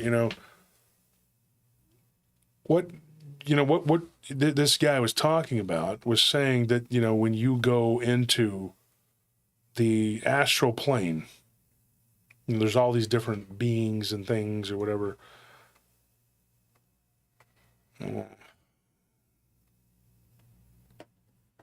So I'm just reading the comments, folks. But anyway, what happens is you're on this ocean of the black goo, right? That's what it is. That's what they exist in that abyss. And they formulate a way to connect. They can't necessarily come across in a full-on form. So they come across as like a Twizzler. This is how it was explained to me, right? By like now 3 different people. Like they go through like a pinhole. All it takes is a little hole, like a wormhole. Because, if you think about it, we were talking about Saturn, which is CERN. Mm-hmm. They're creating pinhole-sized black holes. But these beings can make themselves into these like little screw-like, parasitic, worm-like things and go through those holes, and then they become full-on whatever. And then they can assume shapes by what they eat. Or they can use the energy of thought. But it's when they use the energy of thought, they are like a jello. It's like you can go either way. It's not really a solid, but it's not really a liquid, right? It's like a bat. It's not a bird, but it flies. So what they end up doing with themselves, they can interact with us in a way that we can't perceive it. You know what I mean? So I'm trying to explain it the best I can, the way I understand it, before I was even told and kind of confirmed this. They have to change shape multiple times to get to where they're at. And then to achieve a physical body and then be able to manipulate and change, because once it becomes highly physical, it's like when something calcifies or becomes a fossil. Yeah. There's no going back. You can break it apart. It's not going to change it. So the longer that they're here in this plane of existence, if they come from another place, they eventually become like us, but they turn into a form of like solid that is beyond solid. It's like they'll become stiff, and eventually just that's how they. And so it was explained to me that it was like they age really quickly, but then they just get another body. But they know where these checkpoints are, right? So all around us are the potential for portals. So they can go in and out of portals very easily and then just switch it out. Imagine it's like a video game. Yeah. It really is. It's like checkpoints. You have checkpoints. You have respawn points. So say after a year or something, you're starting to you're getting stiff. And so this is my theory. Now, this is something I put together. Think of it like this. What about that popping noise they make? Yeah. Okay. And people are like, oh, that's their joints doing that. Yeah. But why is that? Because they're starting to kind of come apart, and there's no more cartilage. That would also kind of explain the dead Dogman coyote thing. Remember, the one in Missouri. Yeah, that's one that's rotting away. Yep. And then most recently, was it South Carolina? Was it North Carolina, Georgia, something like that? It was somewhere on the southeast coast. We got a story like that. Very, very similar. Anyways, yeah, you're right. That's a good point, Tony. So they start to rot and start to become stiff, But if they stay in that in-between state, which it's easier for them to cloak, they can do all these things, then it's different, okay? But a werewolf is someone who is a person who is able to shapeshift and they can take the form of what could be a thought form. So like somebody draws something like Slender Man, and you want to be Slender Man, you can adopt that form. But get this. Now, this is what I was told by the people from the Temple of Shea, that there's like some sort of spiritual patent on some of this crap. I'm not joking.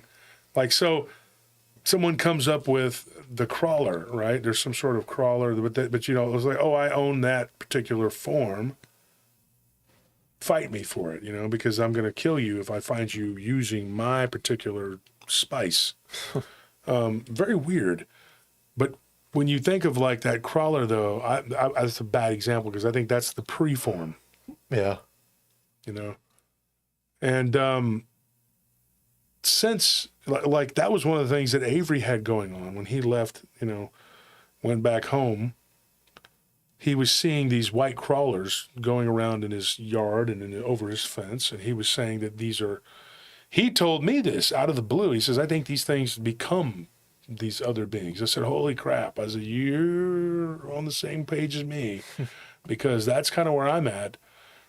And so, what I'm thinking, though, what's going on with these prophecies, it's not really like they're prophesying to him. They're just being very matter of fact, like we've seen the future. Yeah. And this is what it is. You know, you're going to, you know, there's going to be a lot of bad stuff that's going to happen to you. And, you know, when these beings, they have to the point where they can move in and out of time and space, and you're talking like millions and millions, up to billions of years. Now, I had a lot of questions, and I asked him very point blank. I said, this mercurial being that had the most answers, and the black goo being was one of them too, but the black goo being was very kind of off-putting, yeah. And he said that this sort of benign, silver-looking being doesn't really have a shape because it can be whatever it wants, and it can move through space and time. Its job is sort of angelic in the way that it goes in and out of these portals, but it supports beings, not just humans. But ultimately, that's what it does. Supports life. Supports life in all of its forms. And eventually, he says, you will be to the point where you don't need anything physical. You'll become like us, and you'll just transcend everything. But it takes many, many, many, many lifetimes, and it takes a lot of dying and living. And this thing also described heaven, and that it was in heaven for like 1,000,000-something years at a clip, which was a paradise. But then it would be sent back out to do what needed to be done by the source, which is God. And when you achieve that level of greatness, I say greatness because that's what it sounds like. He didn't say that. But then it becomes part of, you know, how do you say it? Like, I don't know if the word is dichotomy. What is the word? Is it along the lines of dichotomy? Yeah. But it doesn't matter. It's not important. My brain's not working today. Not the way I wanted it to. I got so much on my mind, but I'm trying to clear it out and focus on this. This is a lot. But it was saying that there were things that each one of these needed to do to achieve, you know, whatever. Every single buddy needs to achieve. So these reptilians were like a primitive manner of bestial people, but even they were on a higher level of vibration than we were, which doesn't bode well for us. Yeah. But eventually there would be multiple people that were going to come into, you know, an energy, an ability to transcend and become, you know, more than what we are. And I did joke around, and I always do. And I told Avery, I said, I think it sounds like Dean's starting a cult. And he says, I guess you could. With the information, he said we probably both could, but it's something that, you know, when you're trying to unwrap this, or wrap your mind around something that you're unwrapping, you know what I mean? It's hard to focus because you're just so like, whoa, dude, this is blowing your mind. One of the things that was most disturbing to me too was that the theme from these beings, there was something that was being told to him over and over again, was that there was something that was trapped in ice.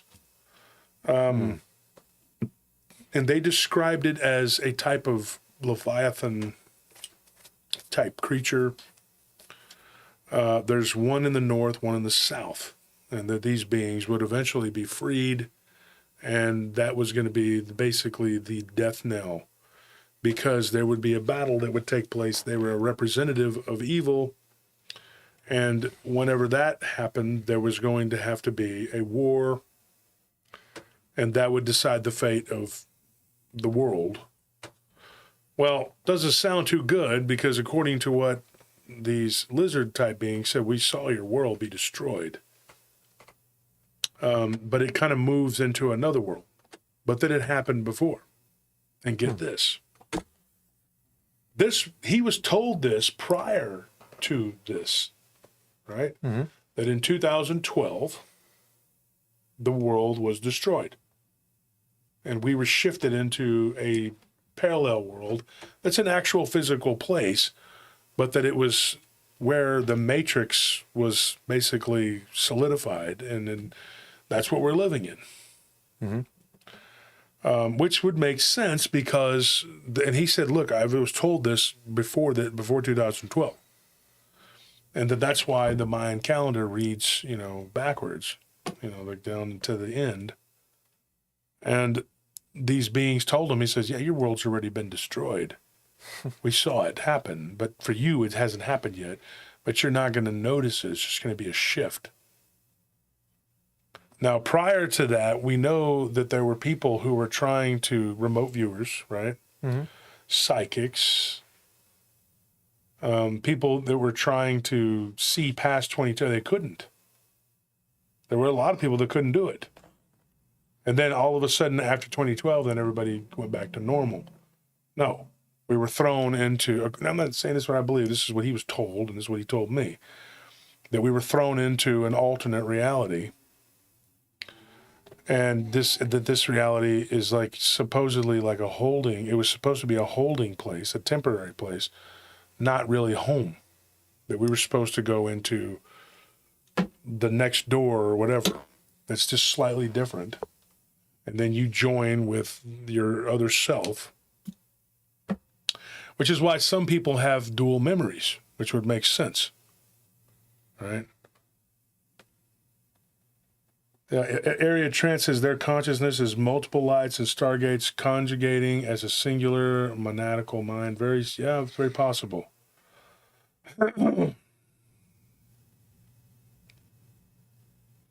Bad Pup, that's also a very good statement.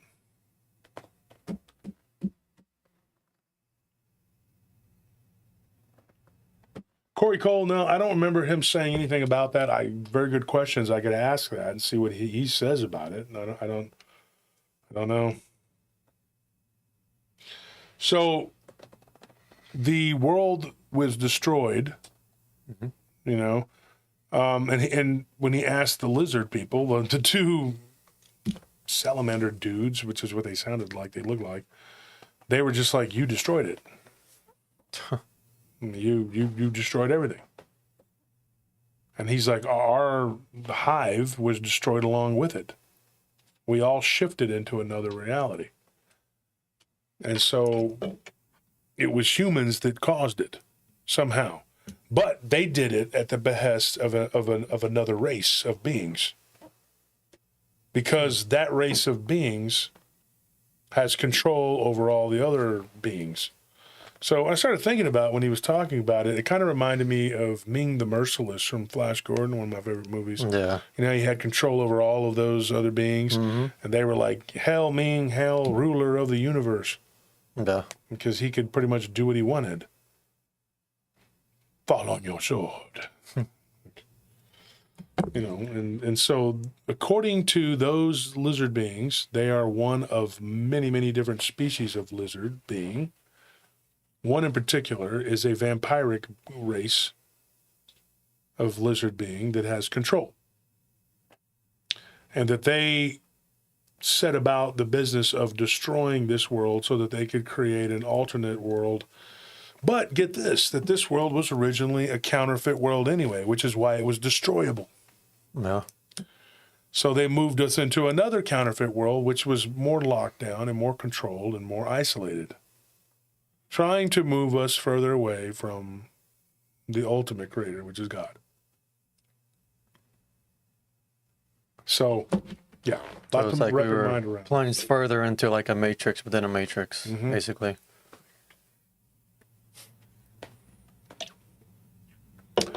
Corey Cole says Ming's daughter was smoking. She was smoking? I didn't see her smoking. What was she smoking? You care to elaborate, Corey? No, don't, please. You want to share with the rest of the class? She was just over there like, I like the blonde-haired human, but I'm high as shit, so I don't know if he could be a lizard for all I know. So, yeah, head trip, prison planet. Yeah, exactly. So when we started talking, some of the things he was saying, too, I was kind of like finishing his sentence going like, yeah, I think I've heard this before. But putting it all together, you know, was interesting.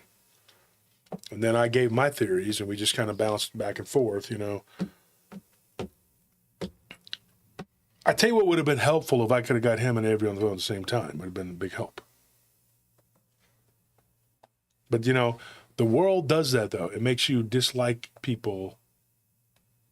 You know what I mean? And then it's their way of keeping us all separated. You know, and so that's, you know, that's what they do. People, the person that's telling you this information, they hate on you. Well, I want to get that guy. I'm going to make a video about him and talk a bunch of shit because he's, you know, and why do you hate him? Well, I don't know. The Matrix says to, so that's what we're going to do, you know. Yeah. Of course. Because Agent Smith told me. Agent Smith, agent of the Kali Yuga, that's what Yeah. you are. Rita Burnett, thank you for that donation. Thank you very much. Appreciate that. We do a lot of hard work here. Although some people will say that there's D. He says she was vaping. I didn't see her vaping, D, but maybe we were high as shit that day. I don't know what that. I see that movie years ago, the first time when I was a kid, but I've seen it about 10 times since then. But I'm sober now. I haven't touched anything since 2006, and believe me, these two have tried to make me do dope, and I will not do it. I will not do it. Look at I'll them. correct you one day. You see how they look? Look at them. Look at this very unsavory look about them. But you know, if you look at these two, it's proof positive that I am racist. I'm very big. Yeah. Yeah, he only likes white people, which is which is why me and Tony are 100% blonde-haired, blue-eyed, Aryan white people. And then you look at Kiem. Yeah. He's another brown Yeah. person. Well, I mean, they haven't seen him, And but Stefan's black. yeah. I'm doing a horrible job at being racist. I need to work harder. I think you have Well, that. no, see, we're all actually blonde-haired, blue-eyed, Aryan white people, masks. but your black magic is it makes them perceive us as brown people. Oh, okay. So I thought you were didn't just what it is. doing that. It's the satanicist stuff that you're into, you know? Satanicist. Yeah. I thought you were doing that. Keep your friends close, enemies closer. I'm trying to be racist. It's hard. I'm like, Stefan, why are you so nice? I'm like, he makes me laugh, and I'm like, I forgot I'm supposed to hate you. He's a black dude. Why am I laughing at this? Crap. Trying so hard. I'm supposed to be a Nazi sympathizer or apologist. No, it's an Islamic. Wait, I mean, Basically, you're Nazi sympathizer, Islamic apologist, Zionist, but I'm also an anti-Zionist. I don't really know. Also a Communist, Catholic, Jesuit, and Catholic, Protestant Jesuit, at the same and a time, Protestant, and also a blasphemer. blasphemer. I'm all the bad things, and you're all the good things. Yeah. Whatever you hate and you're bad at, that's me. How about I'm just trying to relay information to you and help you out? No, I could never do that. Nobody does that. Nobody tries to be a good guy. You know, audacious Amber, the retardation. Yeah, sometimes when I'm doing my dark biddings on eBay, the retardation strikes. It is very sad. Ace Banners. He says, doesn't all the titles make you a master? Yes, I am a master. Only a master of evil, Wolf. Because, you know, I'm your father. I'm your father. See that? It says right there on my shirt.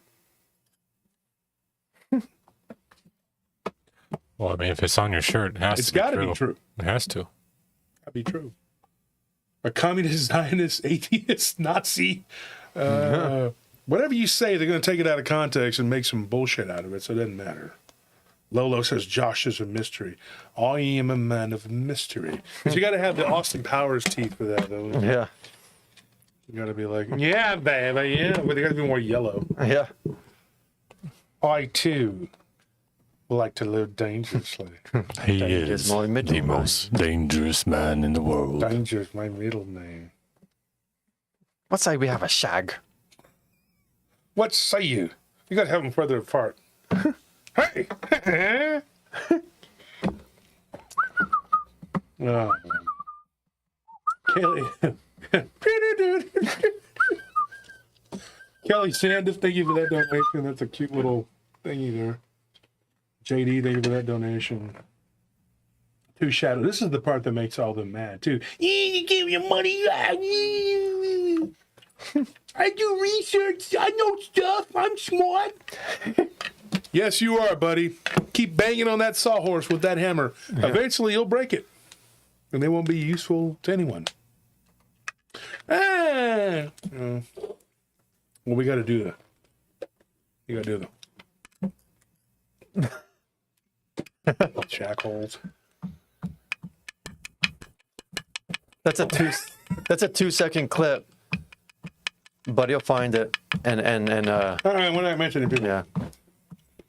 Won't mention anybody. They'll risk their lives in their backyards, yes. So, Anthony caught part of the conversation I was having with Dean, and Anthony's not smart like me. He walked in, he was like, ooh, dude. Talk about cartoons or something, man. And he walked out all like just his Joke's brain, on you. I wasn't paying attention at all. his brain was fried. The joke's on you, man. You're the one that doesn't know anything. Drugs and alcohol have ruined my They life. have ruined his life. Not doing them as much as we have and realizing what the dangers are. The reefer bud resembles a cockroach. So the answer to my problem is that I need to do more drugs and alcohol You should to have further understand the risks of them, like Young Fogey Society. y'all have. I was talking to your little brother the other day, and I told him, he said, you know your brother's like a young fogey. He's the Young Fogey Society president. He goes, I know. He's just not fun at all. I said, yeah, he is. He's fun as long as you keep him at arm's length and you don't try to have conversations with him. I don't need to be intoxicated to have fun. Jim Bob, reefer madness. Dang, spilling. His eyes will be covered by T-shades. And his pants will, I'm not going to say it. Oh, yeah. Let's leave that part out. No, you're a dope fiend. Your life may depend on it. One of those cool guys. What does he say? Like Martha, what's her name? He said if she what was that woman's name? He said if she smoked it, she'd have one hell of a trip. Yeah. What the hell was he? What was the woman's name? He was talking about? Margaret something. Margaret something. The reefer bud resembles a cockroach. But so what ended up happening, and it wasn't just like some weird exotic fever dream, because he was having dreams too, but then he would go into these states of consciousness that were very strong, to say the least. We know it does, Jim Bob. Makes you into a killer. I'll kill you. Kill you dead, and you'll be dead. You go to hell and you die. You die from it. So, one of the things, too, that Dean said that I thought was very interesting was he was talking about everything being vibration. And that sometimes when he was in the pyramid, he would see like these wavy vibrational lines, and that we know that nothing in nature is actually straight lines. We know it's man-made or some sort of artificialness. And so it's created by us. Margaret Mead, there you go. Margaret Mead. And when you and if you ever do take anything hallucinogenic, you'll see that everything becomes really like wavy and blurry. And everybody's like, "You're on drugs." Yeah, sorta. But these drugs are found like all one of them does is just kind of shut down one part of your brain and make you use another. If that's drugs to you. Yeah. But then another one just opens up another part of your brain. So, it's all a matter of perspective. To me, drugs are cocaine, heroin, that's drugs. Yeah. Bad. Those are bad, very bad drugs. They're going to do shit for you. It's just going to make you crazy. Dragon Paw says only high vibes survives. Or shrooms that your body's actually being poisoned by, but it opens up another pathway. Huxley wrote the doors. Drugs are bad, okay? Yeah, Aldous Huxley. I can say this, when you talk to these people, you feel like you're in a bad fever dream, I can tell you that. But it's not, I assure you. What ends up happening with this particular person and talking to the reptilians and then talking to these other beings, when these other beings were talking, some of the things that they discussed were from alternate timelines that may or may not happen, and then some that were on his timeline that he was heading toward. And so you had to kind of decipher which ones, and he would have to ask that question, and it was given a lot of information. He saw past lives, but what's even more interesting was just past lives that were not necessarily on this timeline, past lives from other timelines and other places. One where the sky looked like a violet color, obviously was not Earth. And once he went into the pyramid, because there is no timeline, it's like he had already done it a long time ago. Mm-hmm. So he could be catapulted into the future. When in the pyramid, he did go into the future and saw like a war that was being fought in like 3180 or something like that. And it was horrible. It was very temporary. He just kind of was there watching it, observing it. And he was moving in and out of space and time, which, in his own words, he goes, "I wouldn't recommend it. It'll make you crazy." And it's not something that you can bring back. Now, this I can attest to because when I've been in an altered state of reality, and not through drug use, it was just dreams, and ended up out of my body. But you will observe something, and then you come back, and there's no way to describe. I can't describe to you what I saw. There's no words. Yeah. You can try.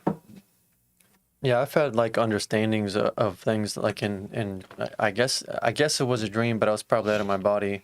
That like I can't articulate it to you now that I'm here. Like, but when I was there, I understood like all these different ideas. It was like a web of ideas, and like mentally, it was like a spider web of all these. There was like these nodes, and each node was like a concept. And I understood how each one connected to each idea connected to the other, and it was like this huge, intricate web, and I completely comprehended it. But then I woke up, and I just knew that happened, and that I had an understanding of it, but I couldn't tell you. I still don't know what it was. Peace Frog says, "Might take my fear of death away." Don't fear death. Let me explain something. Death is traumatic. But imagine these beings, they die all the time and just go back and regenerate. Yeah. I mean, death is a threshold to another life. There is a heaven, there is a hell, there is a God, there is a Jesus, and there is a Satan. They all exist. But Satan is not all-encompassing. They're not omnipotent, like our God. And so Nellie says, yeah, the web of creation's connections. When you ponder things, look at the neural pathways of the brain, and then observe the universe. You see the what they look like? It's very similar. I like Barbara Rogers. She says, "I'm not afraid of death, but I'm not in a hurry either." Yeah. Like the preacher says, everybody want to go to heaven, but don't nobody want to die. Yeah, Mike says you cannot bring the knowledge back either. Exactly.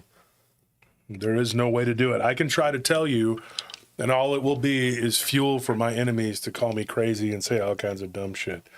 And that's fine. I mean, that's their right to say that because they have no understanding of it. They don't.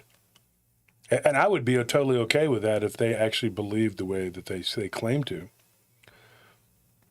And they weren't sociopaths, just trying to make people's life hard. Be who you're going to be what you want to be, but do it with intent, purpose of righteousness as much as you can. You know, this is what I told Dean, and I told him, and I said, I meant every word of this. I said, has it, and I asked him, I said, has this affected your work? He says, to a degree. And he says, but, he's like, there's something else. Not only has it affected my work, it's affected my personal life, and it's affected me and because I don't know where I'm at sometimes, because the other reality is so real that I'm in this reality, and I'm like, am I here? And like he did that thing where you were talking about, where he went to the bathroom, was looking at himself like, is this me? Yeah. Well, it's like your sense of identity is shaken. Mm-hmm. I told him get grounded and wear gold. Being serious. Mm-hmm. Or silver.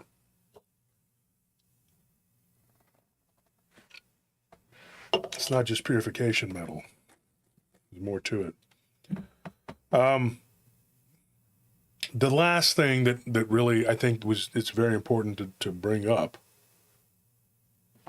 you know, when it came to the mercurial being, which he only saw 2 or 3 times, but he managed to squeeze a lot of information out of it, was that he was going to die, and everybody does.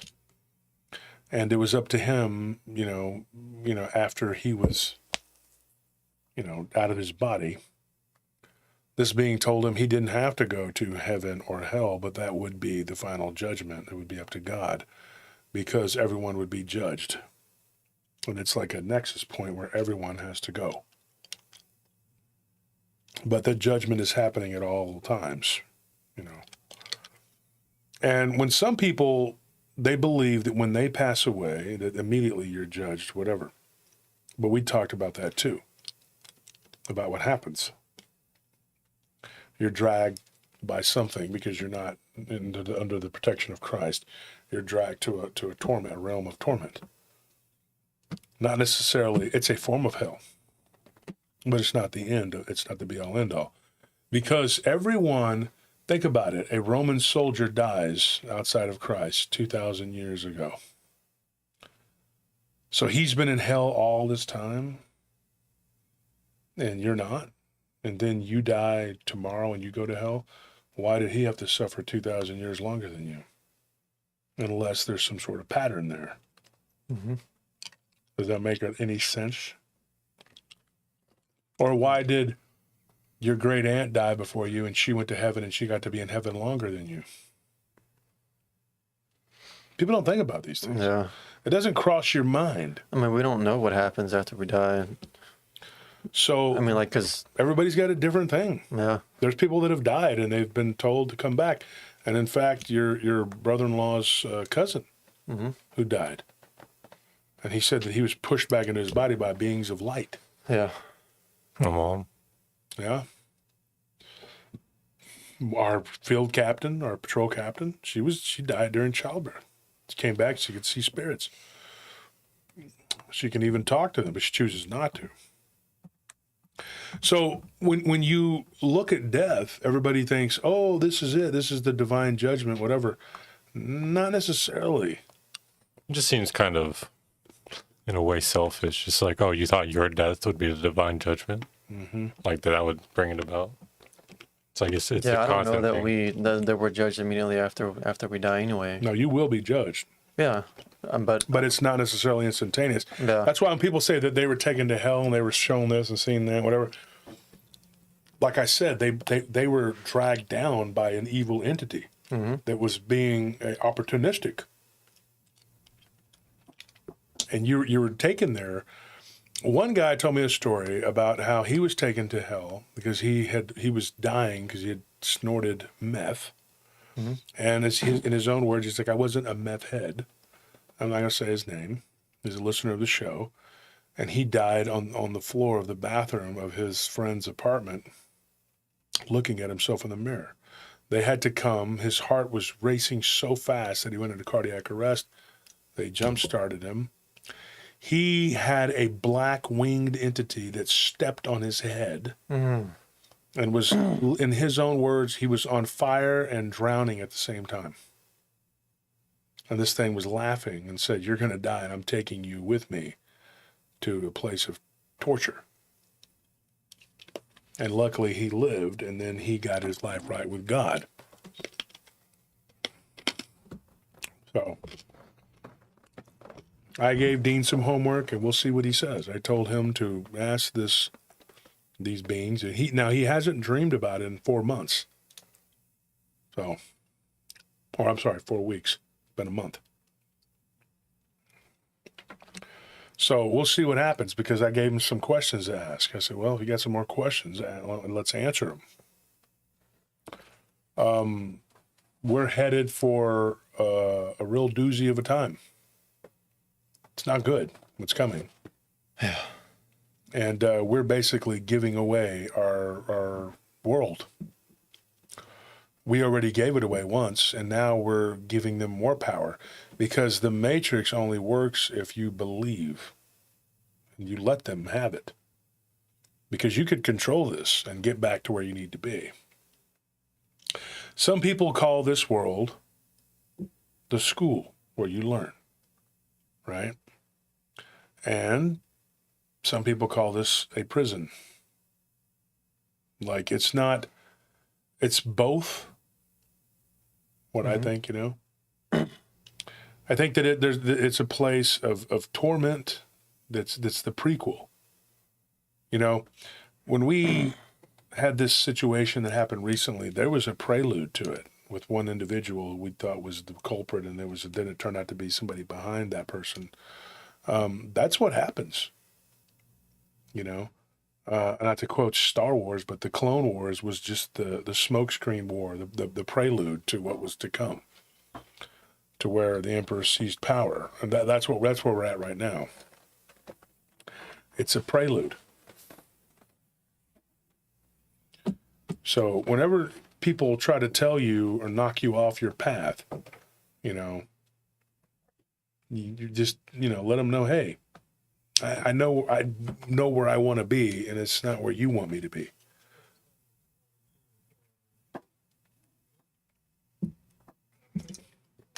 Some people would love to see you fall for no other reason that they're jealous. They have a bitterness and anger, a hate. And they can't even tell you why. They're being manipulated. The Matrix has its own Smiths. And the people that are Smiths, some of them know they are, and some of them don't. So, yeah, my brother just said we're entering the time of sorrows. One of the things you have to remember too, folks, is that just cling to Jesus like driftwood in the ocean, like I say. Whatever world they are preparing for us, imagine it's going to be 10 times worse than anything you can imagine. And then you'll be really sorry that you didn't listen and you didn't heed the warnings that you were supposed to get yourself right. There are things you can do to get yourself right. And then there's things you can do to make it a lot worse for yourself. There were a few things that were told to me that I don't want to repeat. I just don't. I don't want to sit here. I'm not going to sit here on a Father's Day and just get really negative, because oh boy, there was something I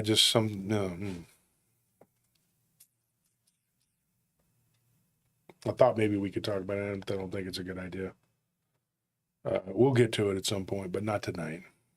Today is a day to be happy. If you have a father that's good, I wish mine was. I wish he was. I'll be honest. I wish my dad was a different person. I wish he was in my life. I wish he was not who he is. I wish he was a person that cared about me. I don't believe for 1 second or feel in my heart that he's a person that cares about me. I'm pretty sure he's very happy that I'm not in his life and doesn't want me around. And that's how I feel about him. So it's very unfortunate because I could use somebody, you know, to help at times or somebody to talk to or whatever. But you don't have that. You have to go it alone, figure it out. It's always been that way. He's never been much help. Never will be. Just got to accept things the way they are. And it's really, what's even more sad is I'm not even sad about it. Yeah, I think that's the part that hurts me too. It's like the indifference. No, like you're indifferent towards your dad. Yeah. I know.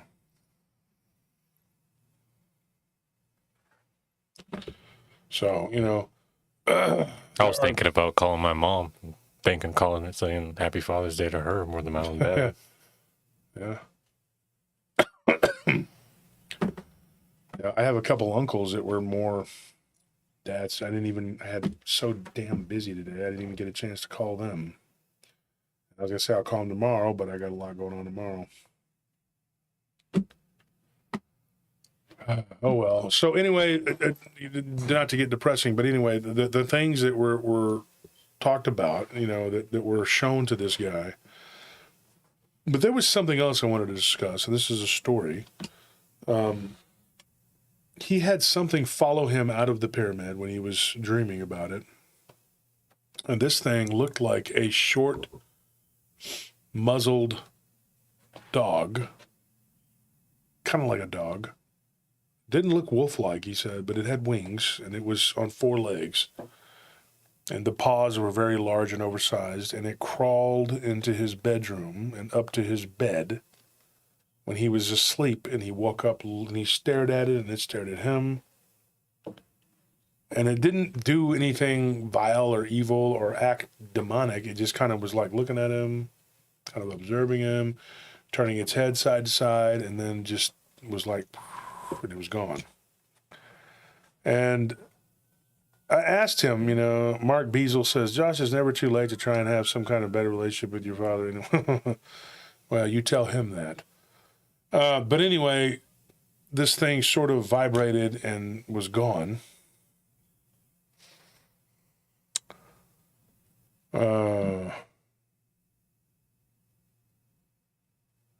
I think that, you know, he didn't see it again and it didn't happen, whatever, but I think that he realized at that point that things couldn't follow you from this place, you know, that he was going to in the astral plane, whatever. And I say astral plane because I think that's where he would enter. That's not the final stage. He was going beyond that, but he was entering in the astral plane. And he was ending up there. That's where he was. And then he would take shelter or refuge in this pyramid because at times he was being chased by beings that were flying and running and, you know, coming up out of the ground, and he would end up in the pyramid. He could go right through into the pyramid. He was free to just walk right through it. And he thinks that when he hurt himself, you know, there was like this energy that was released, and he sort of ended up there after the fact. And I don't think it's a coincidence that these guys, they all know each other, and they ended up kind of, you know, where they're at. And I did ask him if he believed in God. He said yes. And I asked him if he was saved, and he said yes, I'm a Christian, I'm saved. And he said he did a lot of praying and a lot of praying and a lot of praying. And he did still believe that this place is a place of power. It didn't take anything away from his belief. It didn't shake his faith in God or Christ, nothing like that, thank God. But he was like, you know, these beings that could do what they did. And he said that he didn't see any more than those particular beings that he communicated with. The other ones he saw he was not able to really communicate with them. He would just see them come and go in and out of these portals. There were 2 that were kind of facing each other that he couldn't see, but he would see them go from one side to the other. It was like a highway, going back and forth. And he had a dream with his girlfriend, with his current girlfriend, that was the one that he'd broken up with, and it freaked her out really bad. And so she did not like the fact that they ended up in this place together, because she began to panic and run around trying to get out. And he was used to it, and he knew that he would leave eventually when it was time.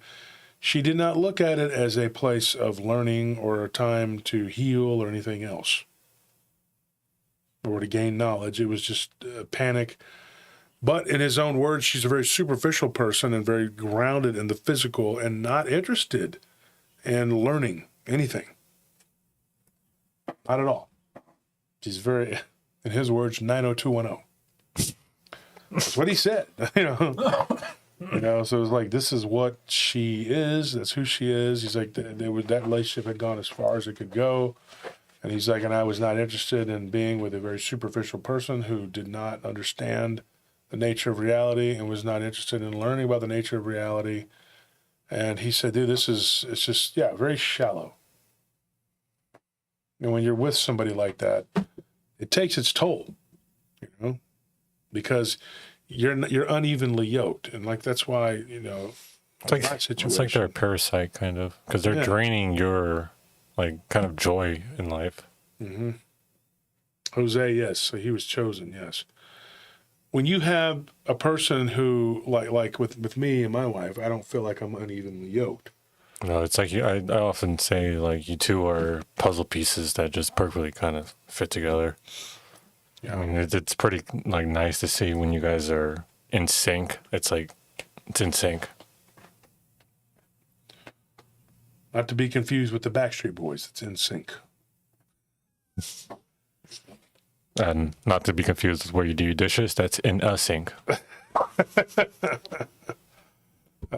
But that's it. That's kind of and so when going to Avery, I'm not going to start talking about all things that happened to him, because he started having things that were affecting him to the point where he had to go to a doctor and get his head looked at because he thought he was losing it. And he said in some ways I was. He's like, I was losing it. I was starting to feel like I was, and being in that other state, of being involving the pyramid or whatever. It was something that he was learning, but it was, at first it was kind of like against his will. And these beings that he was interacting with seemed to be on a lower vibration than the ones that Dean was encountering. But when you talk to them, they're kind of on the same plane. But I think that Avery was not really as accepting of it. He didn't really want it. So he was kind of and it's not putting him down, but he kind of fought it. And he was like, I don't really want to be involved in this. Whereas Dean was like, yes, I want to learn, I want to know this. And so I think that that's going to be the key for these two. We'll keep in touch with them and we'll try to figure out more. Like I said, there were a lot of questions I asked. I thought it was interesting about the werewolf vampire thing because, he was talking about how they were able to manipulate the world. And I've said this before without even them telling me this. I've thought about this.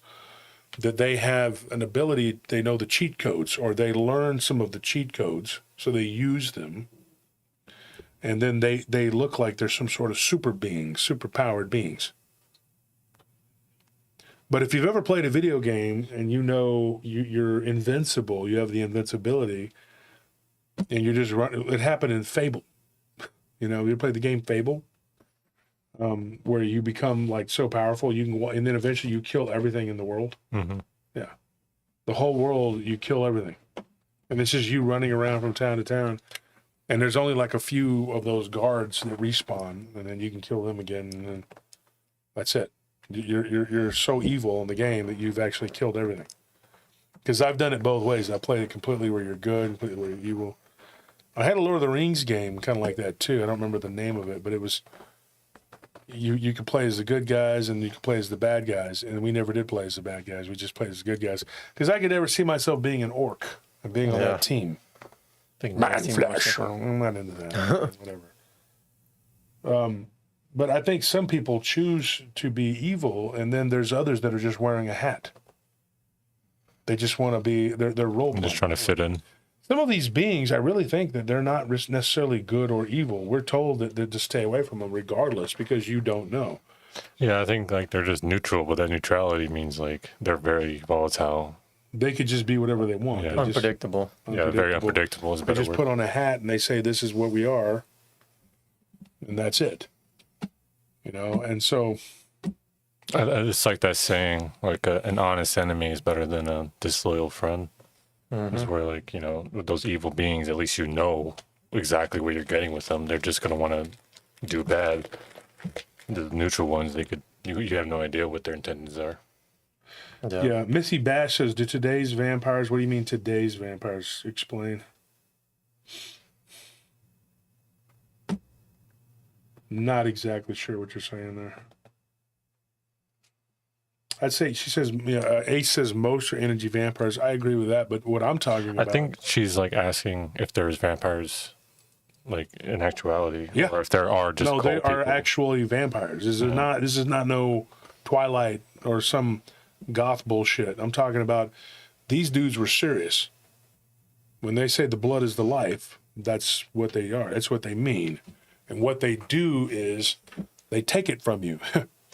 And they take your essence and your energy. They do both. And it's not about this, they're not role playing. These aren't LARPing vampires. Somebody made a snarky comment. Did you hear anything about the LARPers or whatever? Like, bullshit, dude. They're not LARPers. These people will kill you. Okay? I'm not even joking. Yeah, they're not furries. This is not somebody they're not playing at this. What they really are to me, the human versions of them. We'll go with that. Y'all want to talk about that? I'll throw it out there. The human versions of them are very basic, just base level evil.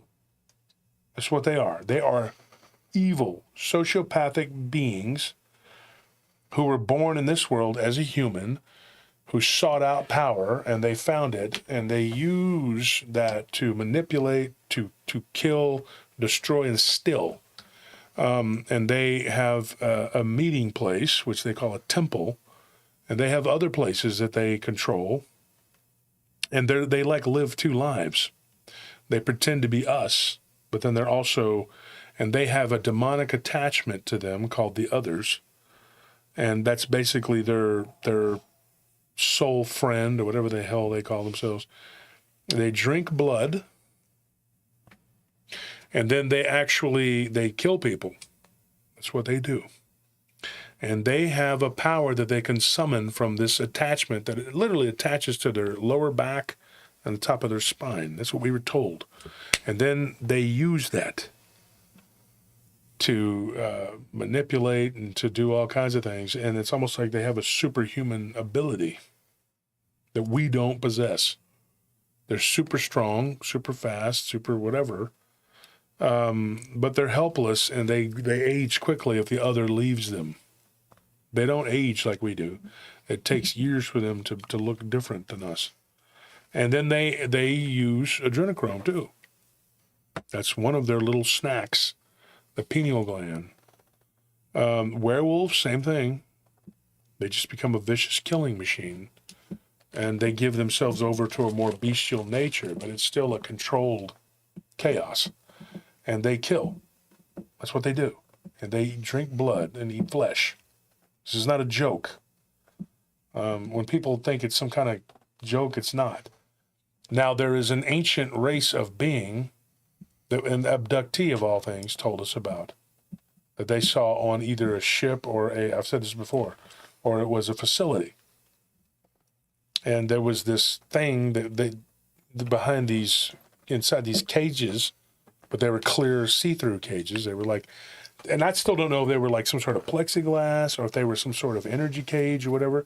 And one of those alien beings told this woman, like, that thing right there can destroy your world. it carries a virus, like a parasite. And then, when this thing bites people, it turns them into whatever, or it kills them. If it doesn't kill them, it turns them into one of them. And then they can wipe you out. And they live within the earth in these hives. They look different than the humans. They don't typically have hair. Think of, somebody said it on the show the other day, Midnight Mass. Yeah. Oh, yeah. Or Salem's Lot. Or Nosferatu. That's kind of how they look. Not exactly, but The strain. Or I don't know about the strain. I remember. They all kind of look like Nosferatus. Do they? Yeah. Just like large, sickly humanoids. You know, well, so they have this, and so, but we've talked about before how Hollywood, or Hollyweird as we call it, will make these movies and shows, and it's like the reptilian thing. Yeah. It's like a soft disclosure. That's what they're doing. They're telling you, Another thing they do too, that way people say, oh, well, you got that from a movie. Yeah, exactly. They thought that up and they told you that from a movie. Exactly. So then you can go, well, that's not real. The Rake is creepypasta. But yet people are seeing this shit like on a scale that's unbelievable. Mm-hmm.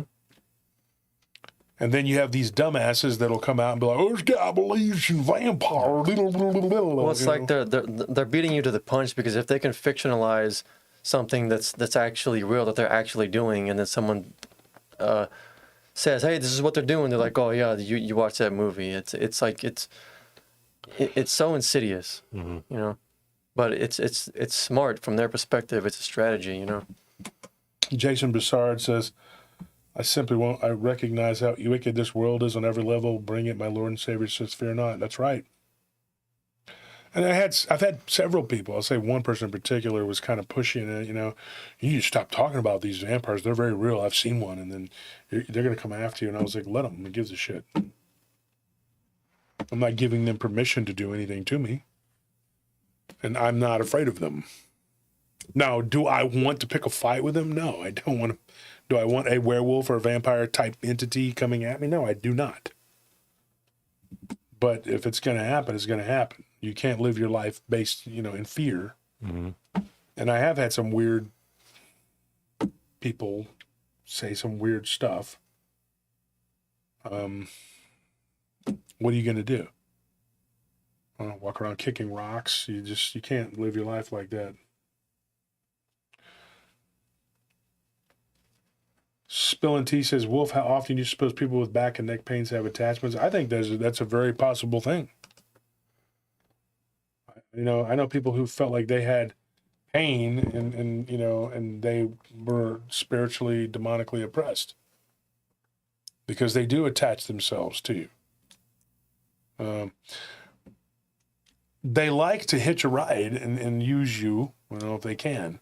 But there are others, they typically, once they get to that person to a certain point, they're gaining a lot of energy, free energy from that person having that ability. It's a symbiotic relationship. Mm-hmm. The demon gets a lot more out of it than the person. The person kind of becomes a slave. Yeah. But that demon will look after you because they're getting some free meals out of it. And so you have to keep feeding on the people to feed this bitch that's on you. It's like having some bum roommate move in with you, and eventually you're living in their world. They got their stuff all over the place, and they start calling the shots. They just move in and take over, and you're just kind of there. You're their bitch. Yeah. Excuse my language, but that's what we're dealing with. So it's not some trivial thing, and some people will make jokes about it and say, but it's not a joke, okay? And the guys that went through what they went through, when they told us about this, they weren't laughing. I did try to make a couple jokes about it, not about it, but joking, and they were just like, there was no laughter coming from these people. And to call them LARPers is really not, LARPers that will kill and eat you just as soon as look at you because they don't care about you. They don't look at you as how you see yourself as a person that, Yeah. They don't give a damn what you wanted or did want or your aspirations or your dreams. You're just a meal, and the demon that's on them wants you as a meal. That's pretty much it. The blood is the life. They're there to drink it. You're a blood bag to them. And this other race, this ancient race that where I believe this disease, it's a disease where it came from, they came from within the earth, but at some point they came through those portals just like all these other beings. So that's one of the questions I posed to Dean and to Avery, was to find out more about that, not get themselves in trouble. But and Avery made a good point. He's like, how much trouble can I get into asking questions about the I told him, I said, don't risk yourself, but I mean, if you're saved and you truly believe, I mean, I don't feel like they're going to hurt me. You know how they're going to get somebody like me that's not through that? They're going to do it through back channels. Okay? They're not going to come right up on me and do it because they can't. Yeah. That shit don't work on me. It's not going to. It's not going to work on this. It's not going to work on us. It's not going to work on you. If you're anointed, And I hate when people go around saying, I'm anointed. I stand in the gap between. Okay, Lancelot. I just Brett Lancelotti. No, sorry, I didn't mean to say. They're the knight. Yeah. I'm here to slay the dragon and vampires and anything else and help damsels in distress because that's who I am. Sure. It's like if you're truly anointed, your personality is going to be the opposite of that. Yeah, you're going to be a humble person. Yeah, they're not. They're so dumb that these people come out. Yeah, hey, Lee Tracker, I didn't see you there. She says they have spirit law. I think she was trying to say spirit laws. Where did her comment go? I think she had a typo. Yeah, there are spiritual laws even they have to follow. Yes. Like with Rick when he was on the show. Mm-hmm. Atchestein. I mean, we talked all about spiritual laws. That's why he came on. But, that's the truth. They have to abide by certain things. And that's the wheel of play there. They know that, and I've talked to them. I've talked to 3 of them. 2 were into vampirism, and 1 was into lycanthropy, and they were like, "Yeah, there's rules. You can't just go up and eat a person." And Hollywood has done a good job of making it into a big joke. I would say if you had to say what a human vampire, a real one is a very, very powerful warlock or spiritual tactician, because they're tacticians is what they are. And they maneuver and they try to find a weakness and then they strike. And when they do, they're like snakes. And when they do, they'll blow you up, dude, let me tell you. You give them that opening, they'll take it. And the werewolf is the same thing. So, be protected, wear the full armor of God.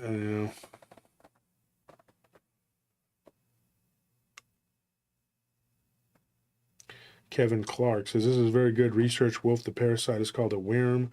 From its medieval Europe name, a small one can attach to your energy behind your heart or sit into the solar plexus. So they're like blood-drinking warlocks that can, Now some of them can move through space and time too, but not in the same sense that these other beings have. Now I'm going to tell you something that may kind of blow your mind and make you think this is really weird. But one of these vampires is one of these other beings that was coming up out of the pool. Mm-hmm. They could be one of them. Eventually, if they transcend, if they change. Because you can flip your polarity, even if you're on the negative and you've reached a certain level, you can flip and become good. Mm-hmm. And then you can follow the path of righteousness. And now you have all that knowledge. Because I believe that God allowed me to dwell in the dark side for 7 years. Oh. 7's a very powerful number, and I was a bad guy. I wasn't doing anything satanic or witchcraft or whatever. But I was living my life like a reprobate outlaw, let's put it that way, and it was 7 years. When you go, it was almost 8 years, but it was 7.5 years of being not a good guy. And then guy was like, whoop, pulled me out and said, enough of that. But now you know what the evil is and how it works, and you've seen the dark side. Now use it against it. Use what you know against the dark side, which is what I do. They play this little game, and they think that they always think they're ahead because the little devils and shit that they practice with, they think that they tell them all this goody things in their brain. Yeah. We get their head all big. Yeah. And let me put it this way. This is going to sound arrogant, and I'm not trying to be arrogant, but if you got a devil in your house, okay, get rid of it.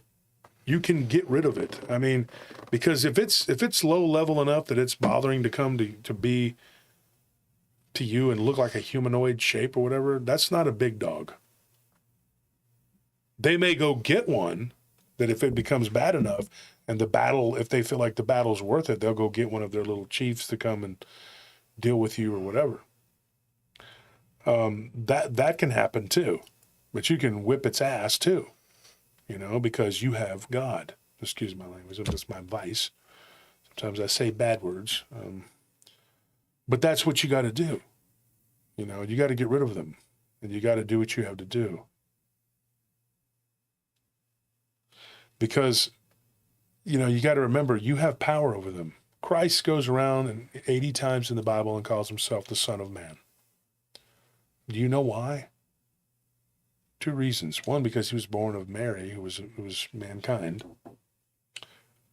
and you know, was the Word made flesh. And then the other reason is because it gives us dominion over them.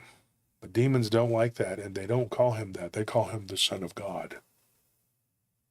But they don't call him God. And I'm sick of these Christians that say that. They're like, he's God. He doesn't call himself that, nor does he tell you to worship him. You know, and you keep doing that, and then you wonder why things don't work out. He never said that. But he also said that you're supposed to love one another, and people aren't doing a very good job of that either, are they? And there's all this judgmental stuff that, you know, you're judging everybody because they don't believe exactly like you. You know, and then you team up with the most rotten individuals on earth so you could, whatever, so you could teach a person a lesson about God. Well, that's wonderful. Let's do that. Next time a person that I come across doesn't believe in God, I'm going to commit every sin in the book to try to make them be God like me, believe in God like me. Does it make sense? No, it doesn't. A lot of it is really, you know, common sense. Antonio says, have you seen El Salvadorian Entity? There are 2 videos. Yeah, and what I was talking about, dude, was it on TikTok or was it on Instagram that we were talking about? Remember the thing with the newspaper where the guy was like, the vampires were killing people in the El Salvadorian prison? Somewhere on TikTok. But somebody messaged me and said they couldn't find it. It must be gone because I looked and I couldn't find it. But that happened to me yesterday. There were 2 videos I looked for. One was yesterday, one was today. I can't find either one of them. Like, they're gone. They're just... Let me tell you something, folks. When you come across something like that, put it out there. Or, I don't know, how can you record it, maybe? I mean, there's probably ways you can download it. Download it, record it, whatever, because it's gone. They take them off because they don't want people knowing. And it's this country, we're like in a matrix within a matrix within a matrix, okay? Other countries are just coming out and saying whatever's happening, and over here they're just lying about it. Because they have control here. Big time, believe me. When they say that the West is controlled by satanic vampires, that ain't no joke. Mm-hmm. I'm being honest about that. Anyway, that's all we got to talk about for today. I hope that was, you know, I hope I explained it correctly and tried to bring it to you as best as possible. No, I think you did great. You think so? Yeah. I think so. I mean, it's a lot of information. It's a good thing I pay you guys to say that. Well, I'm looking at my bank account right now. So well, actually, you don't pay us enough. He takes it back. That was terrible. It was all right. Maybe you tried your best. Maybe I'll have a change of heart for the right price, you know? Oh, no. That would be horrible. I'm glad you guys aren't like that, because right now I ain't doing too good. But luckily there's a pawn shop on the way home, folks. You know, I'm never getting rid of this. I'll tell you that. I'm gonna hang on to this one. I'm like I'll get rid of the other ones. No, this one. So, yeah, Lee Tracker E says, you're right about the censorship. Mexico has better news. They do. Oh, yeah. One of my friends down in Mexico, his wife's constantly sending me stuff. She's like, look at this. My mom's and from sending me stuff from Vietnam. Oh, yeah. Even then, when your mom used to show me things, you know, and, you know, you're sitting there looking at this and you're going like, where is this here? Yeah. Because they're not going to tell you what's My going on. favorite thing is in the movie Sicario, where like there's that border patrol scene where like they cross the border and they pretty much like wipe out like 8 people. There's a line one of the guys says is like, "Oh, this will be in the newspapers in every corner of the America." Another guy goes like, "No, this won't even reach El Paso, whatever." Nah, ain't nobody going to see it.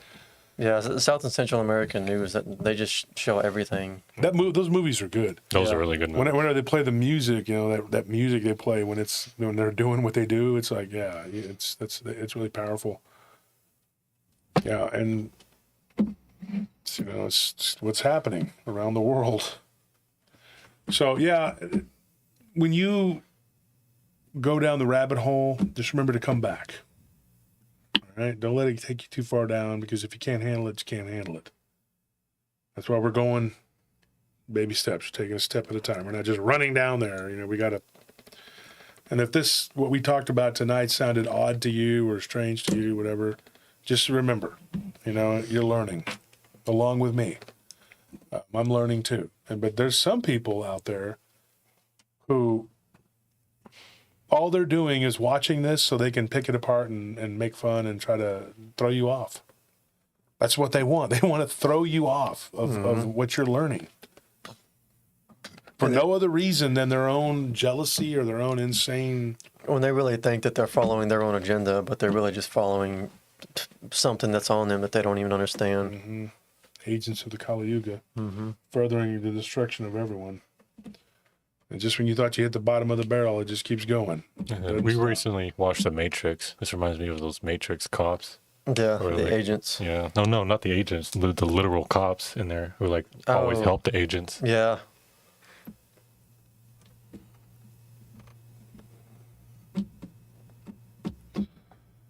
I did watch The Matrix. I watched it in its entirety for the first time. When was that? A few days ago? A few days ago.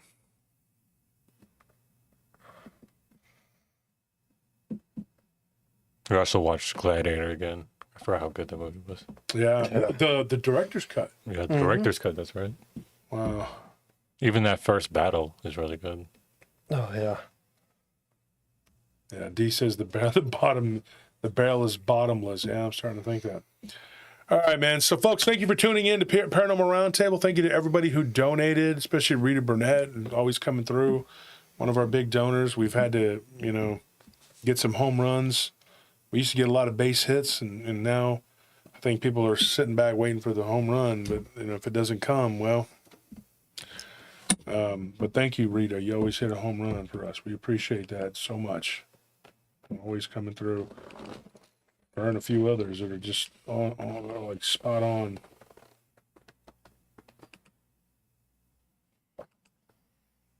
The heck?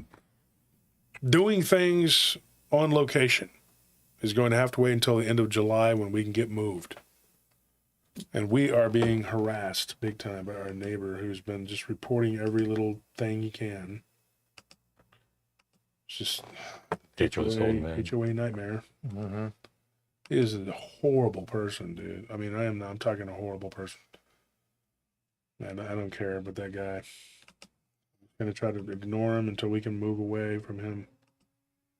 Hope and pray. Pray that things go well and that we can end up getting this house that we're trying to get, because it has a pretty good energy. And it looks like something we can do a lot with, and we can all live there and be happy and be at peace. Just hope and pray that we can find that, folks. I am so tired. I am so tired. I'm tired of the fighting. I'm tired of I don't want any more. I'm not going to mention these people's names. I just want nothing more than to be left alone. That's all we want. Just leave us the hell alone. I'm not going to say your names. I don't want to say your names. you were spiritually draining and exhausting, and the main one, hopefully, he'll be dealt with eventually, hopefully. Just keep having to pay the lawyers, and it's just financially and mentally draining. Sending out these, letters it's bull crap, dude. I can't get this off of here. What is it? Let me see. Something. I'm trying to do the giveaway, but this thing is stuck on here. That's what I'm doing here. I don't know what I'm doing. I'm stupid today. Very tired, and what energy I had left, I had to donate it to talking about this subject because it was all-encompassing and if I missed anything, I'll go back over it because I'm supposed to talk to them again like on Wednesday. This is one of those things that, we're probably going to go back to over and over again anyway, so. Okay, so the Sunday night giveaway. Remember, if you won something, send me your information so I know. Okay, so it's on Josh Turner at PRT Podcast. I'm going to go ahead and change the chat to members only just for the duration of the giveaway. Okay. If you haven't won anything yet and you are a member, or if you want to go ahead and pay that $5 so you can join us and become a member so you can be entered into this giveaway, go ahead and start now. And members, if you haven't won anything, go ahead and say, I haven't won anything, I'd like to win, and we'll choose from there.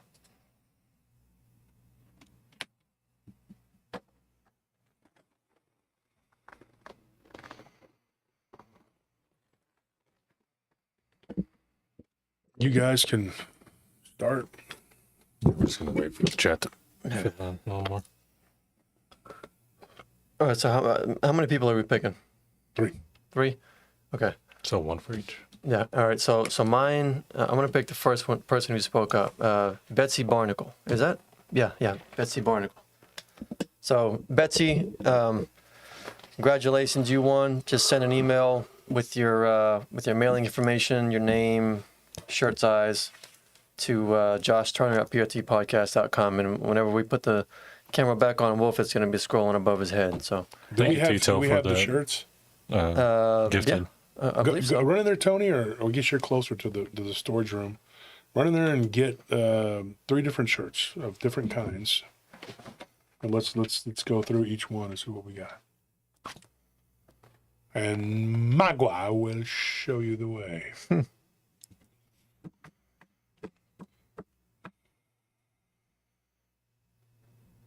Has Betsy's never won? No. Congratulations, Betsy. You deserve it.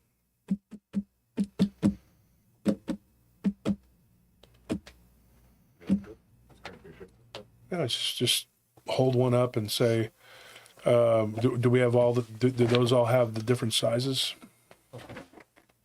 That's going to be hard to point for now. Yeah, well, let's do this then. Hold up one, and Betsy, send us your shirt size, and we'll have to find one that hopefully fits you. Don't say it on here, but you can send it. But this is what we got. What shirt size is that one right there? That's large. Okay. Do we have other sizes in that one? I mean, for some sizes, not all of them. Okay, for that one particular, do we have other sizes, or is it just that one? For this size or this color in particular, we might have it in like 1 or 2 other sizes. Okay, so we don't know. So we'll do it like this. If you're a large, or what other sizes do we got for that one? Who wants a shirt that looks like that one? Because sometimes people get a shirt and they'll be like, well, I really wanted this color. 3X, 4X, 5X. That's a 3X, 4X, 5X? Okay, all right, and a large. So that's all we have. Somebody says the larger sizes are only in 1 or 2 colors. Okay. That's on the website, I think. Because like for the Printful store, like there's only so many colors they'll have in stock in the larger sizes. I think this coming week we're going to have them finished. Mm-hmm. Oh, the ones from 7 Clay? Yeah, it's toward the end of the week. And That's going to be cool. Then we'll be able to talk to Josh about setting it up, getting the website set up, and having everybody's stuff on one deal. We also need to go by and pick up the hot sauce for Lyle's deal, so we can try to get that deal in place for him. Yeah, that's going to be great. We're really cool. The other shirts, where are they? I think that The retardation. This is the more common one, I think. What do we got? Yeah, a lot of people love that one. Do we have many in that color? I How many sizes do we have? think we have like it should be in most of them. Okay. All right, so the next person, who we picking here? I guess I could choose. Let me go ahead. In other words, that shirt and then that maroon one. And what was the other one you grabbed? It was a blue one. A blue one. Okay, show that one too. So you'll get one of those 3 shirts. This is the shirt giveaway, right? Mm-hmm. And then last week was the book. Was it the book giveaway? Specify what you won on there, Yeah. so we know exactly. Show that one. Oh, that one's pretty. I love that Yeah, one. it's just kind of like the Superman colors. That's a neato. That shirt is neato. Uh-huh. I like that one. It's a neato shirt. You know, That's a humdinger. it's a humdinger. I'm gonna go ahead and pick Christina Duke. She says, "Pick me." Has she won before? Have you won before, Christina? And don't lie, No, I saw her comment earlier saying she didn't. because it was a couple weeks ago, or was it last weekend? There were a couple people that were like, "Oh, I want to win," and I said, "Hey, come back and we'll pick you." But I don't see you here. You just bounced out. You see what happens when you bounce? Me bouncing. This isn't a bouncy house. This isn't a bouncy castle. Like Anthony and you said, were your little brothers in the deflated? Oh yeah, like at my little brother's birthday party, we had one of those moon bounces, whatever, the bouncy house. And then like I'm facing away from it, and like I just hear this like screaming, all these kids just screaming their heads off, screaming bloody murder. And I turn around, and the bouncy house is like coming down on top of them because someone tripped over the cord and unplugged it. So Didn't something like that happen to your sister too when she was little? No, I mean it wasn't a bouncy house. It was more like a slide, Yeah. which was funny because Like someone was coming down. And it was It's it just got slowly just started stuck. Yeah, but Leah was just like, she didn't even care, man. She was a pretty tough kid.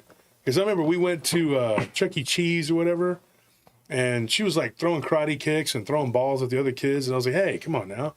Because she was in Muay Thai, and she was good. That's what annoyed me.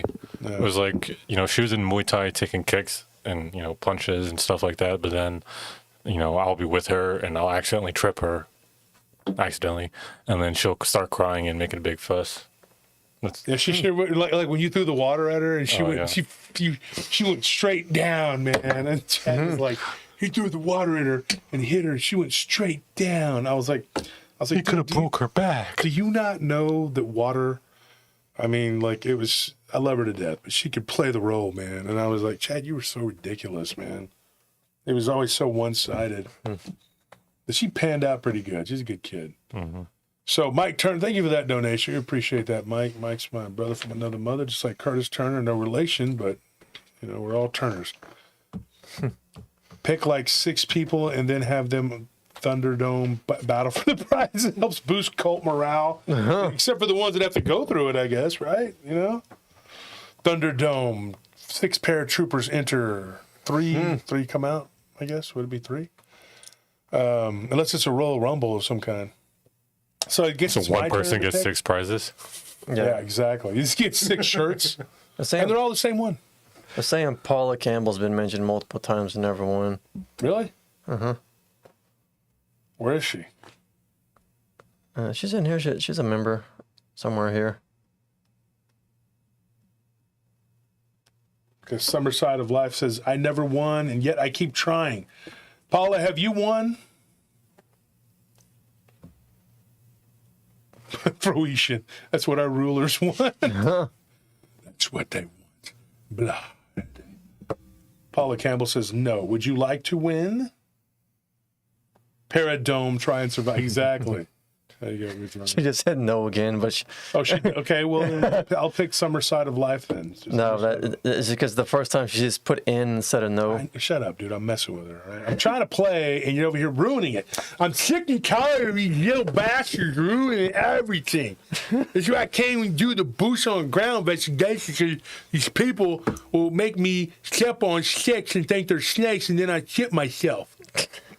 Anthony, you're really like harshing our vibes. You're like so not like you gotta say it like Kiam.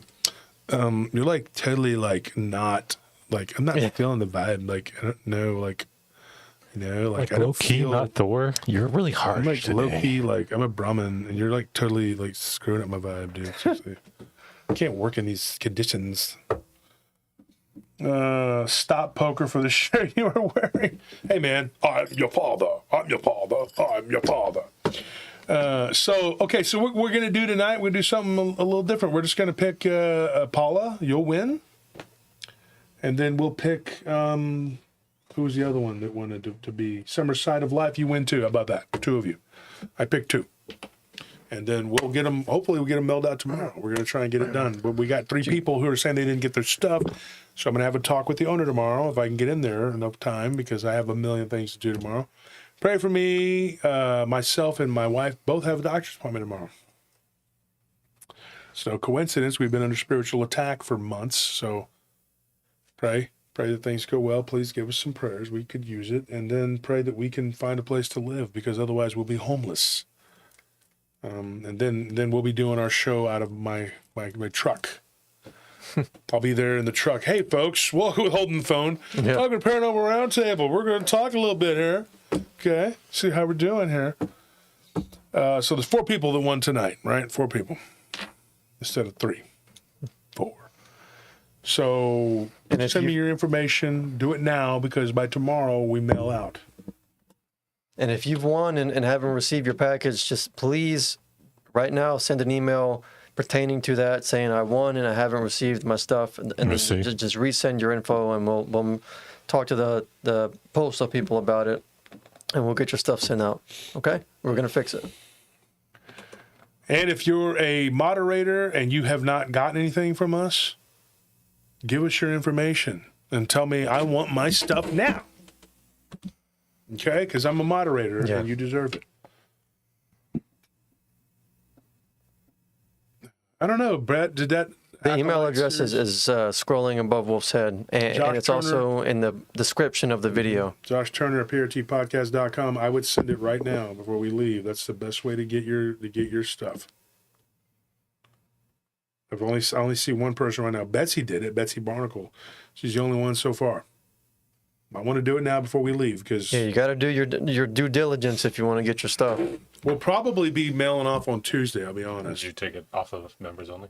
Oh yeah, take it off members only. Tuesday at 6:00. I'm interviewing Tyler Ollinger, who's a listener of the show, but he's also got some interesting stuff. He's had dogman encounters, and we're going to talk about them Tuesday at 6:00 Central. We'll be going live to do that. Now we have decided that what we're gonna start back up probably in July, right? We're gonna try and do the podcast hour-longs again. Yeah, we're gonna get back to doing the pre-recorded episodes. We got a lot of packing to do, so hopefully by July we'll be back in on doing what we got to do. But things are kind of rough right now. Please. Like and subscribe. Get your people to like and subscribe, and hopefully, you guys will show up on Tuesday, and we will drop it like it's hot on Tuesday with Tyler. So everybody tune in for that, 6:00 p.m. Central. And also a good way to support the show is to become a Patreon member. That to me is the best way to support the show because then you get all kinds of stuff, And then we get, hold on, let me put this up here. How do I get back on here? What are you doing? Trying to get back on here.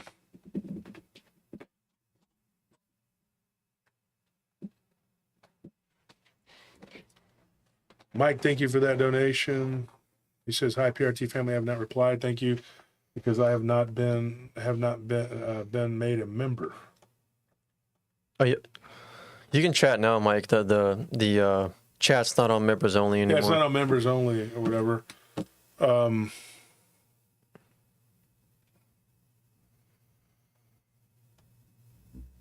Okay, so anyway, thank you to everybody who's won. If you won last week, if you want to resend your deal, because this email gets going fast too. Paula Campbell sent me her information.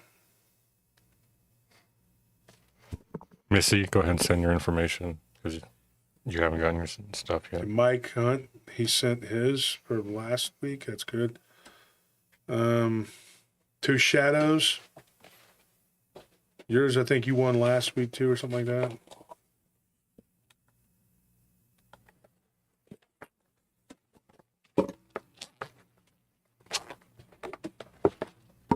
Oh, wow. Got a story called Riding Corpse Demon. Wow. What about Scorp?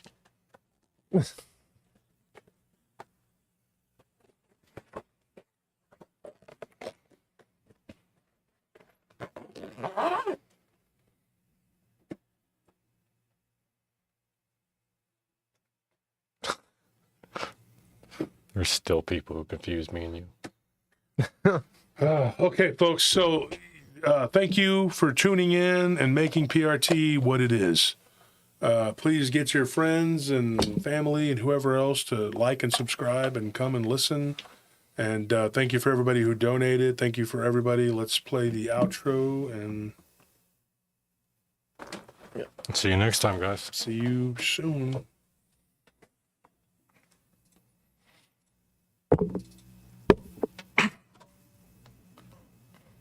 Everybody have a good coming week. See you on Tuesday.